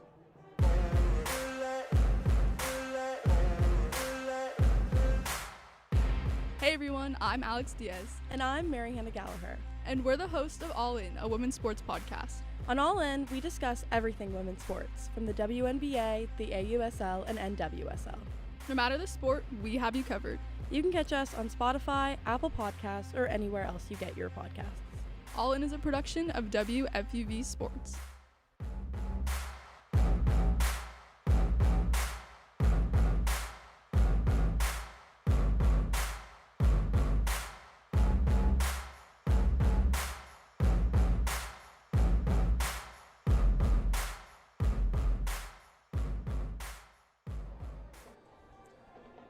And we welcome you back inside Jack Coffey Field at Moglia Stadium here on the Rose Hill campus of Fordham University in the Bronx, New York. Tucker Austin and Brendan Shorey with you. The third member of our crew this afternoon is Gabby Price. Thomas Tisdale joins us in the booth as well. He's been doing some spotting for us this afternoon. And the Fordham Rams just successfully avoided going down by 21 points. However, it's still an 18-point deficit as they begin a new drive from their own 20. 10:13 to go in the ball game. Smith, play action, now rolls right, and that throw is over the head of Troy Worrell. Man, Gunnar Smith really, it just looks like something's off today. He just can't quite make these connections with really any of his receivers. Yeah, I don't know what exactly happened on that one. Maybe it was the footwork or something of those sorts, but just misses Troy Worrell over his head on that one, and he has been a little inaccurate on some of those throws, some of those in-breaking routes as well. He's hit Jabril Carter twice for 65 yards, long of 43. Smith takes the snap, drops back to pass. He's going to fire it deep down the field. He's looking for Noden Tracy, and he can't make the catch. Excellent coverage that time by Drew Cormier, the junior safety out of Burlington, Connecticut, who has been flying all around the field today, playing some great pass coverage that time on Tracy. Yeah, that is good coverage by Cormier. He waits until Tracy gets his hands on the ball, and at that point he strikes. He gets his hand in there, knocks that ball away, and brings Tracy down with him. 3 receivers on the right and 1 on the left. Fordham now in a 3rd down and 10 situation from their own 20. This is nowhere close to 4 down territory unless they're really trying to take a risk to score, but Fordham's going to take a timeout here. They didn't like the look on 3rd down. I mean, this is a really important 3rd down, Brendan. If Fordham doesn't get this, they would necessarily be forced to punt, and the clock, they reset it to 10:01. Time is not on their side, down by 18. No, down 3 possessions, only 10 minutes left. Odds are every 4th down is one where you would have to go for it at this point. So thinking of that, this play call by Coach Conlon theoretically could be something to pick up 5 or 6 yards, make it a 4th down and very manageable, and avoid a 4th down and 10 or longer. Yeah, the first 2 plays of this drive were both passes. One was sort of a medium pass. It was past the sticks, but it was over the head of Troy Worrell. The second one was a deep shot, and it landed incomplete around about the opposite 35. 3rd down and 10 from the 20. So now 3rd and 10. Fordham needs at least a chunk of yards. They'd like a 1st down. Bucknell showing pressure. 3 receivers on the right, 1 on the left, running back to the left of Gunnar Smith. Drops back, now steps up, and he's hit as he throws. The ball is out. It looked like an incomplete pass, but Bucknell scoops it, and he dives for the end zone. There's no call on the field yet, and they're going to say, no, he's down out of bounds, but I believe the call on the field is a fumble. It looks like they're going to rule this a fumble, at least at the moment. The question is, was Gunnar Smith's arm coming forwards? Right, and surely they take a look at this one. I'm sure this one goes to review. I'm sure they'll take a second look. Plays like this are always so close that if that ball is out of Gunnar Smith's hands by the time his arm's coming forward, it is a fumble. If not, if his arm gets hit as he's delivering that ball comes out, then that should be an incomplete pass. They're ruling it an incomplete pass now. Yeah, so they just flipped the sticks to 4th down and 10. It's an incomplete pass. That play would have set up Bucknell if it was ruled a fumble. It would have set up Bucknell on the 1 yard line going in, which really would have been that would have been the makings of a nail in Fordham's coffin. But now, 4th down and 10. It's not much of a better situation for the Rams on their own 20. No, 4th down and 10. It's a gotta have it one right here. Offense coming out on the field. I think we knew that this was going to be the decision from head coach Joe Conlon. Like you explained, down 3 possessions, need to score every time you have the football now at this point in the game. Bucknell has 7 players 10 yards off the football and 4 at the line of scrimmage. Back to pass is Gunnar Smith. 3 receivers downfield to the right. He fires, and it's intercepted at the 50. Bucknell has it going the other way to the 40, now the 35. Bouncing off of blockers, there's a flag on the play, but it's an interception for the safety, Darius Day. There is a flag on the return. And either way, Bucknell would have wound up with that one by short of the first incompletion, fumble, or interception. Regardless, Bucknell with the football up by 18. And Tucker, Bucknell only blitzes 3 guys here. They leave 1 guy, a linebacker, as a quarterback spy, and drop everyone else into coverage, which puts you in such a difficult position. And so Gunnar Smith has to try and make do with what he sees. He's looking for Troy Worrell on a post route, but you have Day sitting over the top as that safety. You have Worrell kind of bracketed, corner underneath, safety over the top. Not the most ideal place to go with the ball, and Bucknell makes him pay. Fortunately for Fordham, it's almost like an arm punt here. They don't get the ball at your own 20-yard line. Yeah, the call was an illegal block in the back on the intercepting team, so the ball is moved back to midfield on the 50 for Dietrich. He hands it off on the first play, and it's blown up immediately by John Scott III through the line of scrimmage like a rocket, and drops him for a 3-yard loss. Yeah, not exactly sure how that happens, but John Scott III was unblocked on this run play. He shoots through into the backfield and makes a tackle for loss.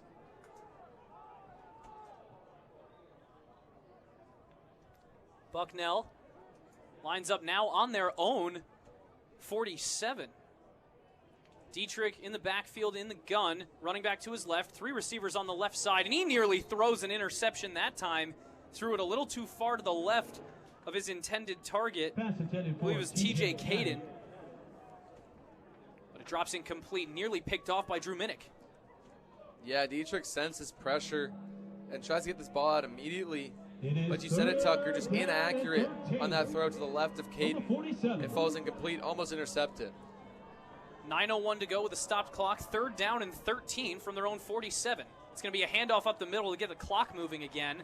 But it's plugged up by that Fordham defense. So the Fordham defense is able to effectively erase the Gunnar Smith interception, aside from the fact that about a minute, maybe 2, will come off the clock before Bucknell punts this one away. Yeah, good stop there.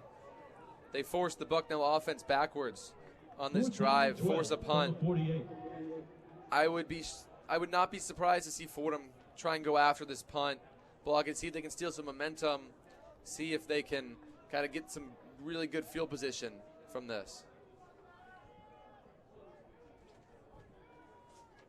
Punter for the Bison is Matt Shearer. Shearer sends it downfield. It lands at around the 15. Initially takes a friendly Fordham hop, but then rolls down to the 11. It's an excellent punt that time by Shearer. Shearer's been doing plenty of good kicking for Bucknell today. He's got 3 made field goals and plenty of solid punts all day, hemming Fordham in their own half of the field and also tacking on points for his team. Yeah, this time pinning Fordham inside their own 15-yard line. Looks like around their own 11-yard line is where their drive will start. A good punt there by Shearer. And so with 8:06 to go here in the fourth quarter, we'll step away for just a moment. 30-12, the Bucknell Bison lead the Fordham Rams. You're listening to Fordham Football on 90.7 FM, WFUV Sports.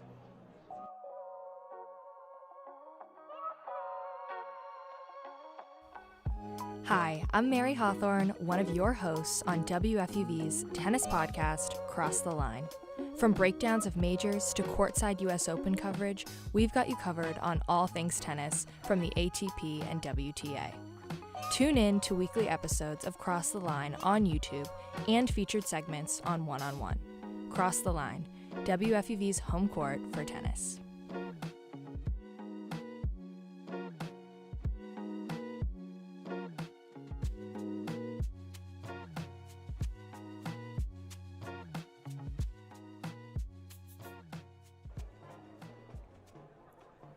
We welcome you back inside of Jack Coffey Field at Moglia Stadium here on the campus of Fordham University in the Bronx, New York. Tucker Austin, Brendan Shorey with you as it's 3:45, but it's golden hour here in the Bronx.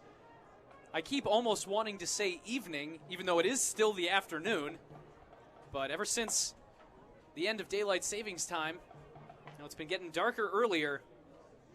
And it got dark pretty early in this game for the Fordham Rams, Brendan. And now still deep in a hole, down by 18 against Bucknell at home on senior day with just 8 minutes to play and pinned back inside their own 15. Yeah, this game is practically out of reach. And I think Coach Conlon knows that, but you're still going to go out there. You're still going to give it your all. You're still going to see what your offense can put together and go down the field and try and score. Gunnar Smith in the shotgun, 3 receivers to the left and 1 to the right. Back to pass, fires to the left side, but behind Troy Worrell running a slant from left to right, and Gunnar Smith threw it a little bit behind him to his right. That was either an inaccurate throw by Gunnar Smith or a miscommunication. Maybe Gunnar thought that Worrell was going to stop and sit in that hole in the zone. Gunnar Smith falls to a 9 for 23 completion rate in this game in the pass. Smith drops back to pass, now throws it deep downfield for Jabril Carter, but that one falls incomplete, about a yard or two clear downfield of Jabril Carter. Not the first time he's taken a shot, and not the first time that Carter's been open on a deep shot, but also certainly not the first time that Gunnar Smith's been unable to hit his target. Yeah, Gunnar Smith and the Fordham offense, they love taking those shots down the field. If they see one-on-one coverage, they're going to take advantage of that. Something they weren't able to do last week, and they've tried it this week and have been somewhat effective. And it's already 3rd down again. 3rd down and 10 from their own 11. Fordham has 3 receivers on the left, bunched up, and 1 receiver on the right. One of the receivers on the left is the tight end, Jaden Allen. He's joined by Troy Worrell. And timeout. Seems Fordham. Like timeout taken here by Fordham. They didn't like the look. It's personnel mismanagement here, Tucker. The rule is if the offense substitutes, the defense is allowed to match. With about 18 seconds left on the clock, Fordham substitutes Ricky Parks out, Johan Lee Lewis in. Bucknell sees this. They go to try to match it. Whether it was necessarily a match or just to waste time, they pull a defensive lineman, send another one in. That doesn't give Fordham the clearance to snap the ball until there are already under 5 seconds left on the play clock. At this point, Gunnar's still looking for signs from his coaches over on the sideline, and Fordham is forced to take the timeout. Now back out onto the field, the Fordham offense going to get set once again. It's another one of these big 3rd down scenarios, Brendan, where Fordham, down by as much as they are, really they need to get some kind of a chunk here because they might be going for it on 4th down with 10 to get. Back to pass is Smith, flushed out of the pocket. He's nearly sacked, but he gets free across the 10 up to the 15 and tripped up. He gets out of bounds at the Fordham 17. And that's going to bring up 4th down and 4. So they do get that decent little chunk to make it a more manageable 4th down. And Tucker, that's just Gunnar Smith using his athleticism there. There is a quarterback spy for this Bucknell defense. They're watching Gunnar Smith mirroring his movements, but Gunnar's able to beat him, get around him, and pick up a few yards. Gunnar Smith adds to his team-leading rushing total today, 11 runs for 68 yards and a net of 56 with the sacks. And speaking of, down goes Gunnar Smith on 4th down, behind the line of scrimmage near the 15. It's going to be at the 14-yard line, turnover on downs, and Bucknell buys themselves a red zone trip. Yeah, Bucknell sent a little bit of pressure there. They had 5 guys go. They dropped into a 1-high coverage. You have 1 safety sitting over the top, taking anything deep, and then you have man-to-man on every receiver on the outside. 5 guys getting after the quarterback. You just need 1 to get home, and that's what they did. It is the 4th time today, at least, that Gunnar Smith has been sacked.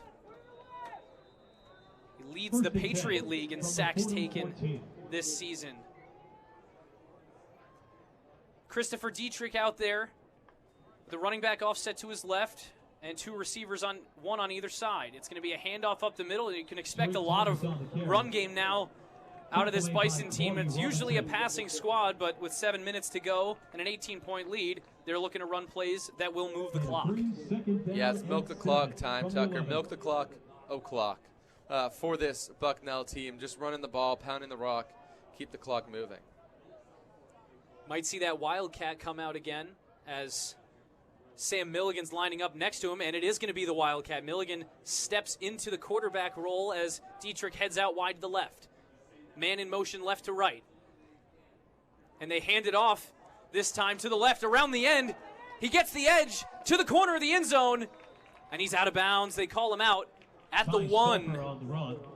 Another carry for Ty Stauffer, the sophomore running back out of Danville, Pennsylvania. Tucker, you called that one before they were even in the Wildcat formation. You have Dietrich here in this Wildcat formation out on the left side. He actually throws a block on Alonzo Riddick, trying to free some space for his guys. Not often you see a quarterback block like that. No, yeah, and a lot of misdirection, especially with the way that Stauffer eventually took that football. He was running off tackle, or really off the guard originally, and then bounced it outside, and there was nobody home on the edge for the Rams. 1st and goal from the 1, and the ball is loose. The snap is over his head. They went with the Wildcat again, and Sam Milligan could not come up with the initial snap. He's downed all the way back outside the red zone. He's at the Fordham 22. Smart play by Milligan. Once that ball is over his head, the last thing you want to do is just give it back to the Fordham offense. You'll fall in it, you'll take the lost yardage, and you'll try and figure out a way to attack again. So Bucknell now in a pretty odd scenario. It's not something you see every day, Brendan, but 2nd down and goal from the Fordham 22. 5 minutes to go in this 4th quarter. Bucknell has an 18-point lead. Christopher Dietrich in the shotgun, 2 receivers on the right, 1 on the left. And he's going to take a shot for the end zone. Back left corner. He makes the catch. Did he come down with it? Yes, he did. Touchdown, Bucknell. An unbelievable throw and catch for the Bucknell Bisons. Sam Milligan, who else? Puts 6 on the board for Bucknell. It's now 36-12. Bison with 4:53 to go. Fantastic concentration on this catch. It's a back shoulder fade in the back left corner of the end zone. Dietrich just gives Milligan a chance to go make a play. Milligan high points this ball, does a full 180 turn, gets 1 toe in that back corner, and falls out of bounds for the touchdown. An incredible catch there. Kick is good. Kick is up and good from Matt Shearer to make it 37-12. And boy, Brendan, if that isn't a dagger, I don't know what is. 25-point deficit for the Fordham Rams here at home on Senior Day. Tucker, that one's just the icing on the cake for these Fordham Rams. 4-possession game now, under 5 minutes left. It's going to be more of the same from the Fordham Rams offense. You're going to try and at least get something going in so you can carry something into next week's game. But realistically, you know this game is out of reach. With that, we will step away for a moment. 4:53 remaining in the ball game. Fordham trailing by 25, 37-12. The Bucknell Bison have the lead, and we'll be right back with more Fordham football on 90.7 FM WFUV Sports.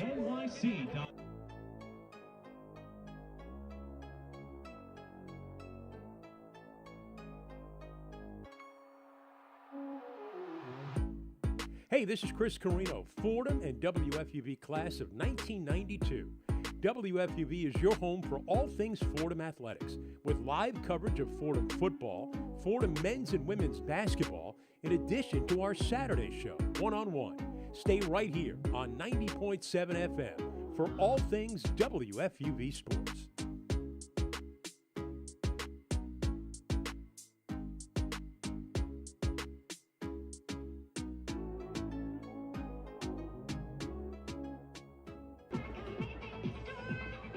And we welcome you back inside Jack Coffey Field at Moglia Stadium as the sun begins to set.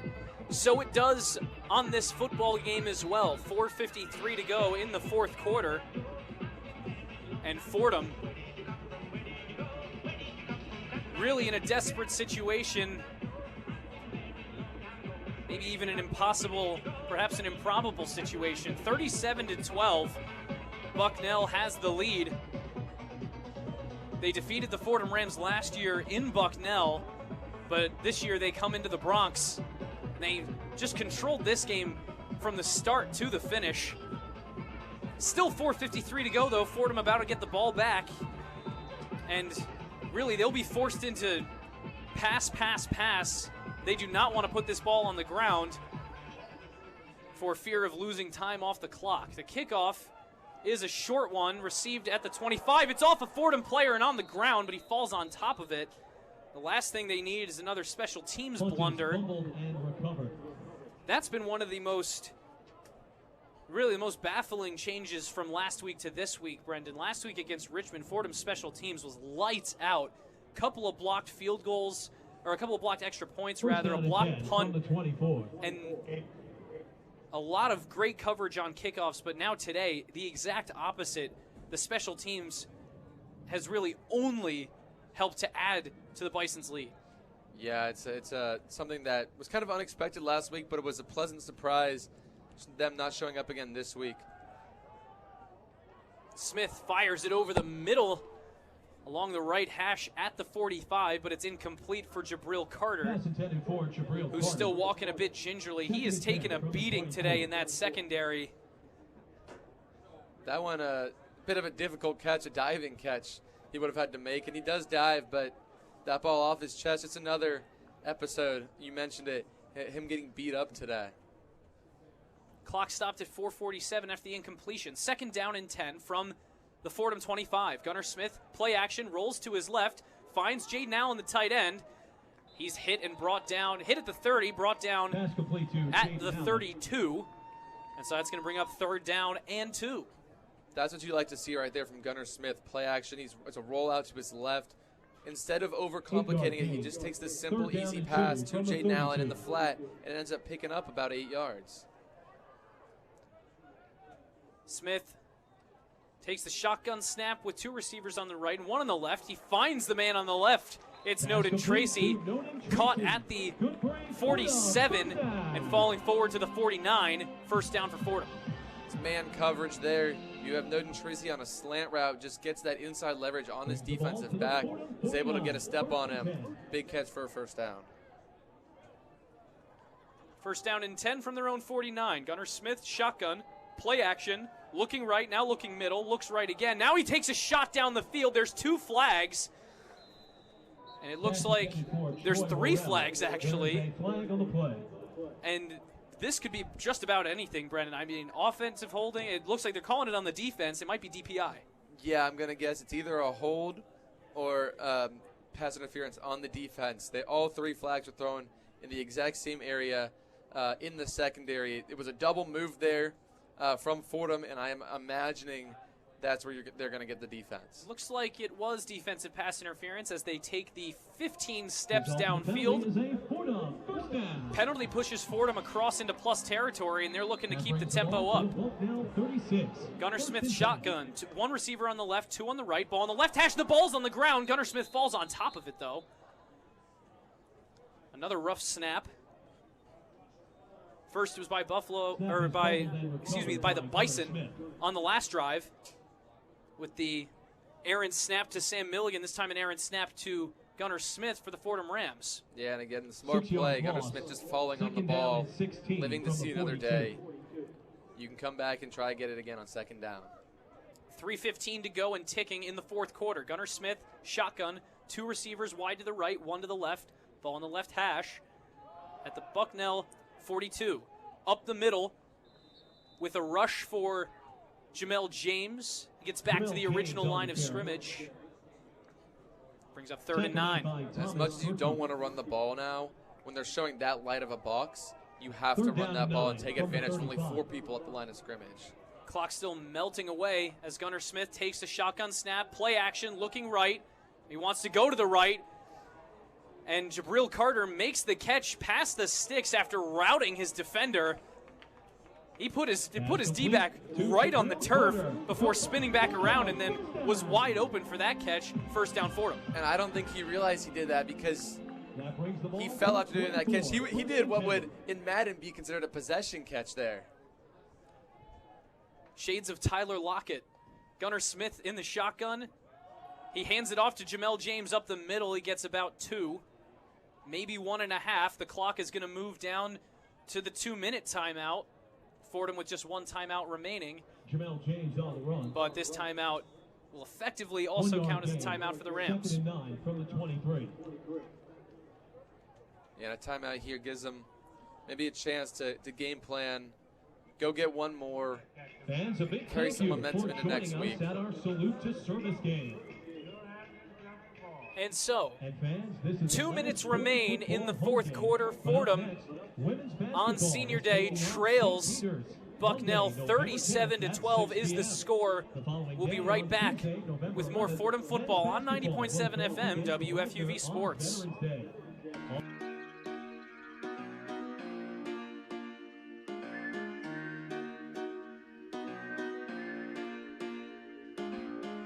Hey everyone, it's Lydia Perner. And Grace McCarran. And we are 2 of your hosts for 5 on 3. WFUV's best, if only, hockey podcast. With all the storylines in the tri-state area, you won't want to miss an episode. How will Matthew Schaefer fit in with the Islanders? And will the Rangers have a bounce-back season under Mike Sullivan? Finally, will the Devils be able to stay healthy and hit their full potential? Stick with us all season for all things NHL and Will Cooley updates on WFUV Sports.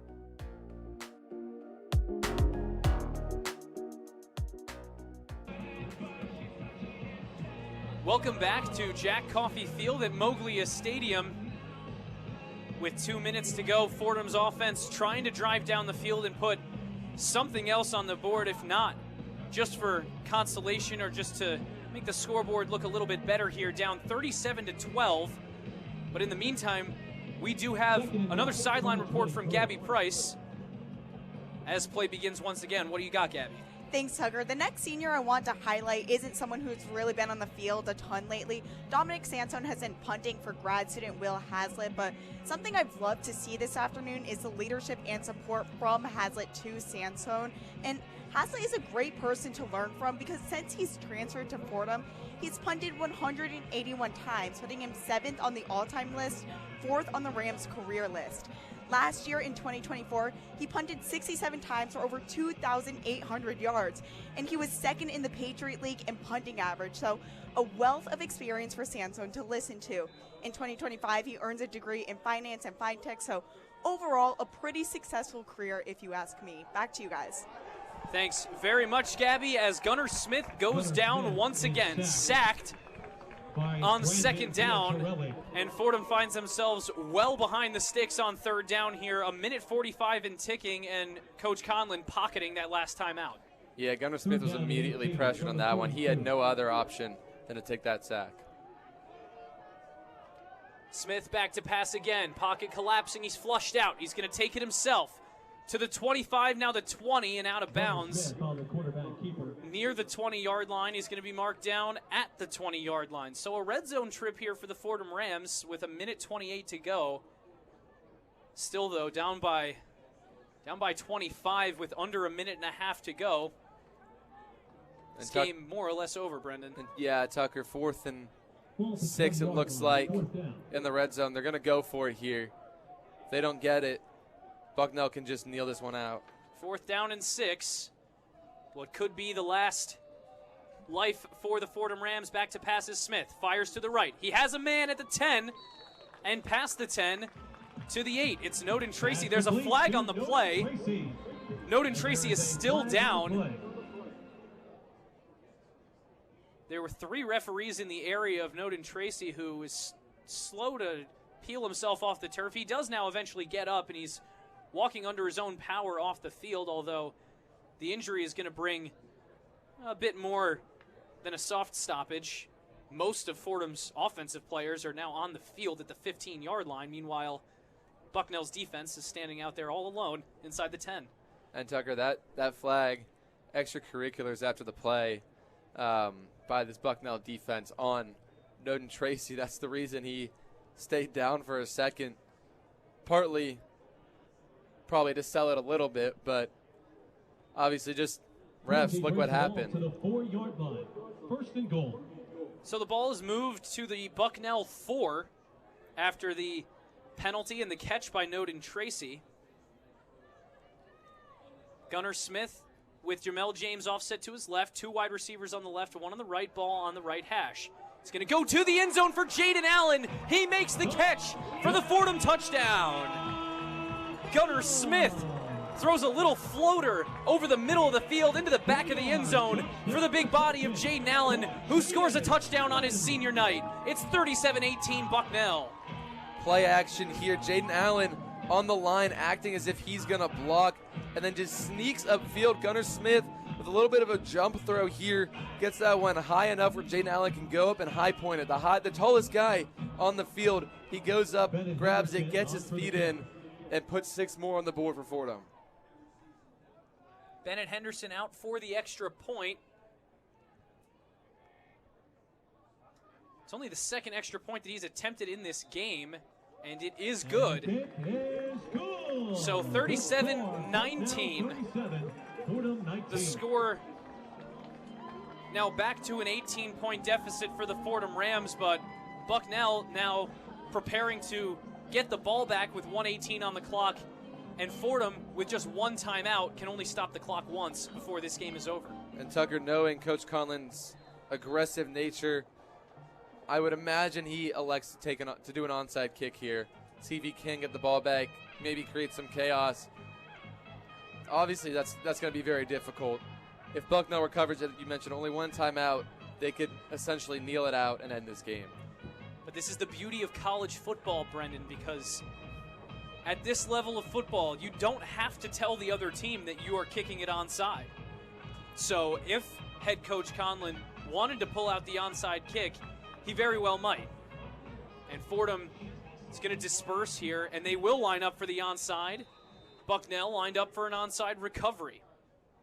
Bennett Henderson is ready to kick this one away. The onside is received by Bucknell. Nice job by the hands team. They down it across midfield at Fordham's 47, or Fordham's 48 rather. With 1:17 to go, Bucknell likely going to come out in the victory formation here. And there is a flag on that play, Tucker. An illegal formation on Fordham when they sent Drew Minnick into motion going towards the side that ball was being kicked to. Didn't do it in a way that was legal. Obviously, if Fordham recovers that, it's going to come back. They don't recover it. Bucknell declines the penalty, and they will likely kneel it out here. Well, it's not a victory formation quite yet for the Bison. It's Christopher Dietrich, or it's not Dietrich, it's the backup quarterback now in for Bucknell. Well, really their third backup because Christopher Dietrich is the original backup. It's Nicholas Panuvchev from Toronto, Ontario, Canada, who takes over at quarterback. 54 seconds after the first play, a run play up the middle. Coach Conlon pocketing the timeout. And interestingly enough here, not in victory formation, James Conway still could get a tackle. He could. He's one short. He plays his cards right. Waiting to waste as much time as possible before going up the middle. And multiple hats on the football for the Rams. James Conway was lurking around that tackle. It didn't quite get involved on it, but he was certainly in the area. 20 seconds left, and that is going to do it as head coach Joe Conlon leads his team out onto the field to go shake hands with the Bucknell Bison. As we tick to 10 seconds on the clock. A round of applause from the traveling Bucknell fans. They traveled fairly well for this game. The Fordham Rams supporters also saluting their seniors for the final time. The clock hits 0, and that will do it. The Bucknell Bison come into the Bronx, and they manhandle the Fordham Rams 37-19. They improved to a 500 record, 5-5. They also improved to 2-3 in the Patriot League. Meanwhile, the Rams dropped to 1-9 on the season and 1-5 in Patriot League play with just one more game in conference to go. The Rams have lost 4 straight. And meanwhile, the Bucknell Bison snap a 3-game skid and win their first game without Ralph Rucker as the starting quarterback. And Brendan, like we've been saying for most of this game, this has really just been almost a comedy of errors for these Fordham Rams. Anything that could have gone wrong happened to eventually go wrong in this game. Between the run game not quite being as explosive as Coach Conlon would have wanted against a team that ranks worst in the league against the run. Meanwhile, the passing game really lacked connection all day long. Gunnar Smith really did struggle to get the ball downfield. Eventually, his completion percentage came back up towards the end of that fourth quarter, but still 14 for 30, not really ideal, and he only had 9 completions well into the second half. Meanwhile, for Bucknell, this was just an out-and-out romping as they spoil senior night for the Rams. Yeah, you mentioned the Fordham offense not being able to really get going, and it's just like last game at Richmond. Gunnar Smith finished that game with 91 yards through the air. A pretty poor completion percentage as well. The run game as well did not really get going last game, and then it translates into this game. It keeps going, and was there improvement from last game? Yes, but there were some balls that maybe could have been completed that weren't. There were miscues from the first drive of the game where you have the fumble, you have the missed extra point on the first touchdown for Fordham. You have all these miscues, mishappenings, things that you feel should go right and then ended up going wrong today. But yeah, Fordham, they'll look to bounce back next week, but this offense needs to take a look and kind of figure out what is kind of the thing that's not working for them against these teams. What can they adjust? What can they change? How can they get the ground game going? And that is just about going to do it for us up in the booth at Moglia Stadium this afternoon. Once again, the Fordham Rams fall on senior day to the Bucknell Bison 37-19. Fordham's in action again next week, November 15th at 1 p.m. on the road against Georgetown for their final Patriot League game of the season. But for the third member of our crew, Gabby Price on the sidelines, for Brendan Shorey, and for our spotter this afternoon, Thomas Tisdale, I have been Tucker Austin, saying so long as we send you back to the Rose Hill Studios for the one-on-one post-game report with Emma Leonardi and Isabella Terracini. The one-on-one post-game report. Well, Tucker, don't go too far because we are just about to bring you back in to answer some of our deepest, darkest questions. But like you said, The Rams, they fall to 1-9 on the season. They're 1-4 at home out of their 5 home games that they played this season. They won probably the most important, the Ram Crusader Cup. This game, it ended in Ram fashion, 37-19. A really big second quarter and a fourth quarter touchdown made by none other than Gunnar Smith. He kind of pulled it together in those last moments. But just to wrap it back to our broadcasters, as seniors, both of you, you're watching 27 members of this 2025 squad leave the field for the final time. What are your reactions to being also a senior, but also being 1-4 at home, given the situation that the Rams are in? Where are your heads? Yeah, obviously it's a bittersweet thing, being a senior, especially at a game like this where, you know, these guys, they've been here for a while and they love playing the sport of football, and it is, for a lot of these guys, the last home game that they'll ever play, at least in a competitive manner. So it's a bittersweet thing. They love doing it. It's unfortunate that it ends today, or their home games are done after today, but I'm sure they are ready to move on to whatever life has in store for them down the road. For me, it's just a little bit different. I would say, because I'm going to be a grad student here at Fordham, so I'll be sticking around next season. Although I am a senior, so I can still I can echo the sentiments that you had, Brendan. It is always bittersweet to see these guys move on, but like, you know, they'll be successful wherever they go beyond here. But it is sad to see them leave Fordham for the last time as a player.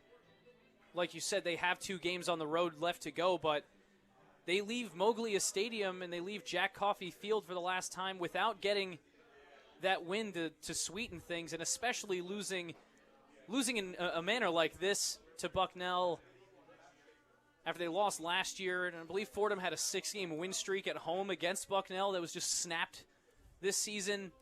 So it is tough to see.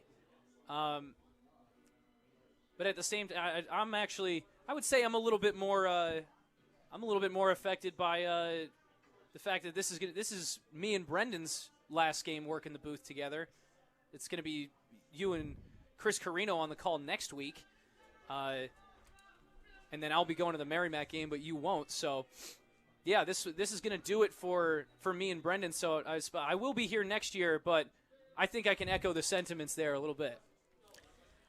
All right, so alongside the loss, James Conway was not able to break the D1 career tackles record of 557 on the hill today, as he fell just short by 1.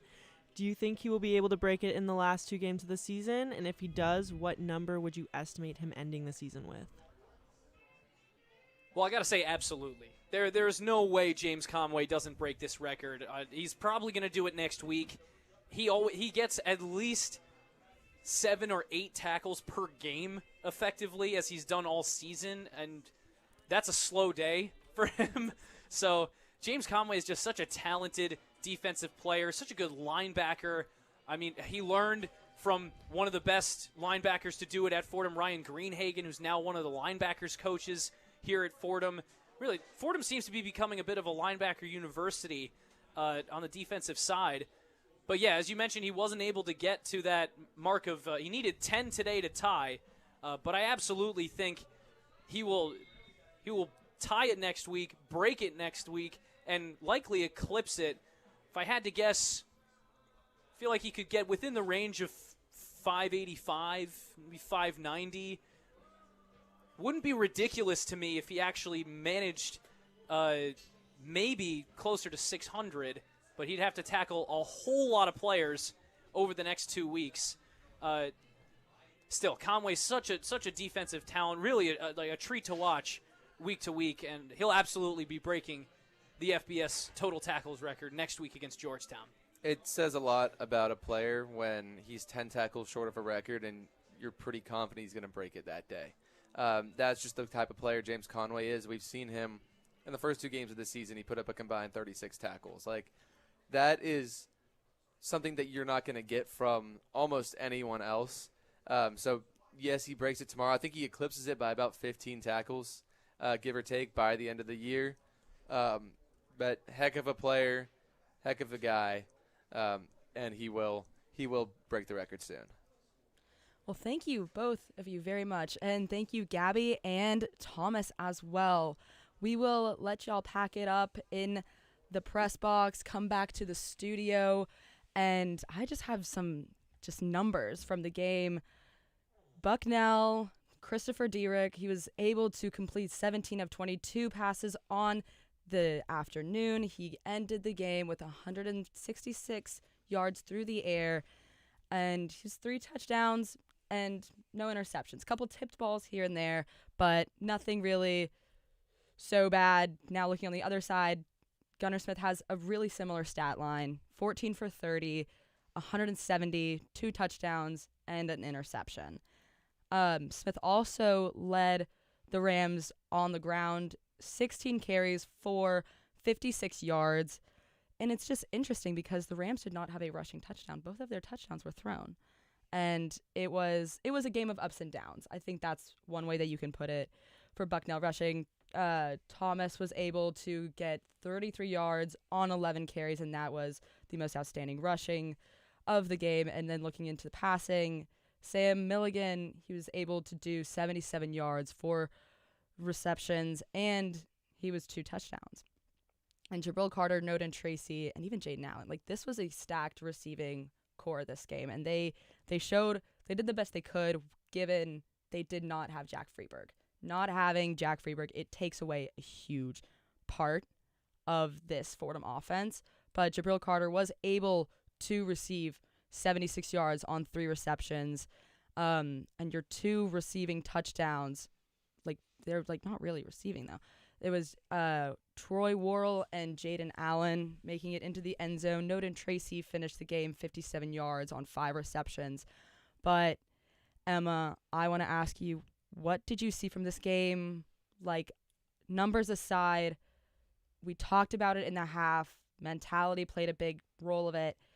But just, like, let me know your thoughts on Bucknell versus Fordham. Yeah, for sure. So, as you just said, when we were talking at the half, we were talking about how, I think it was me who said it, but we were talking about how it would be when they came back from the half and what the possibilities were for them.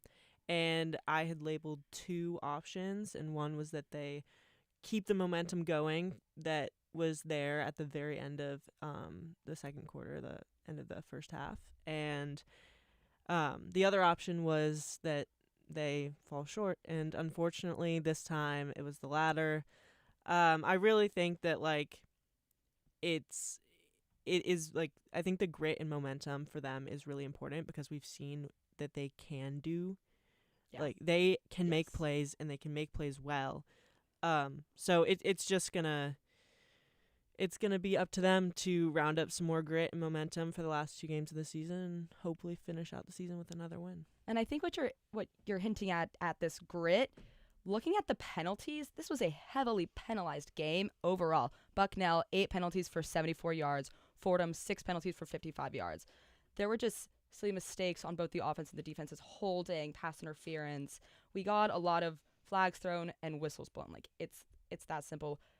I think their biggest key is to take every week. It's kind of the same story. It's like, this is a gritty team.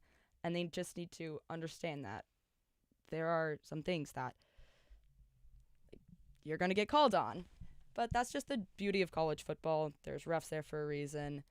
Luckily, nobody was seriously injured this afternoon.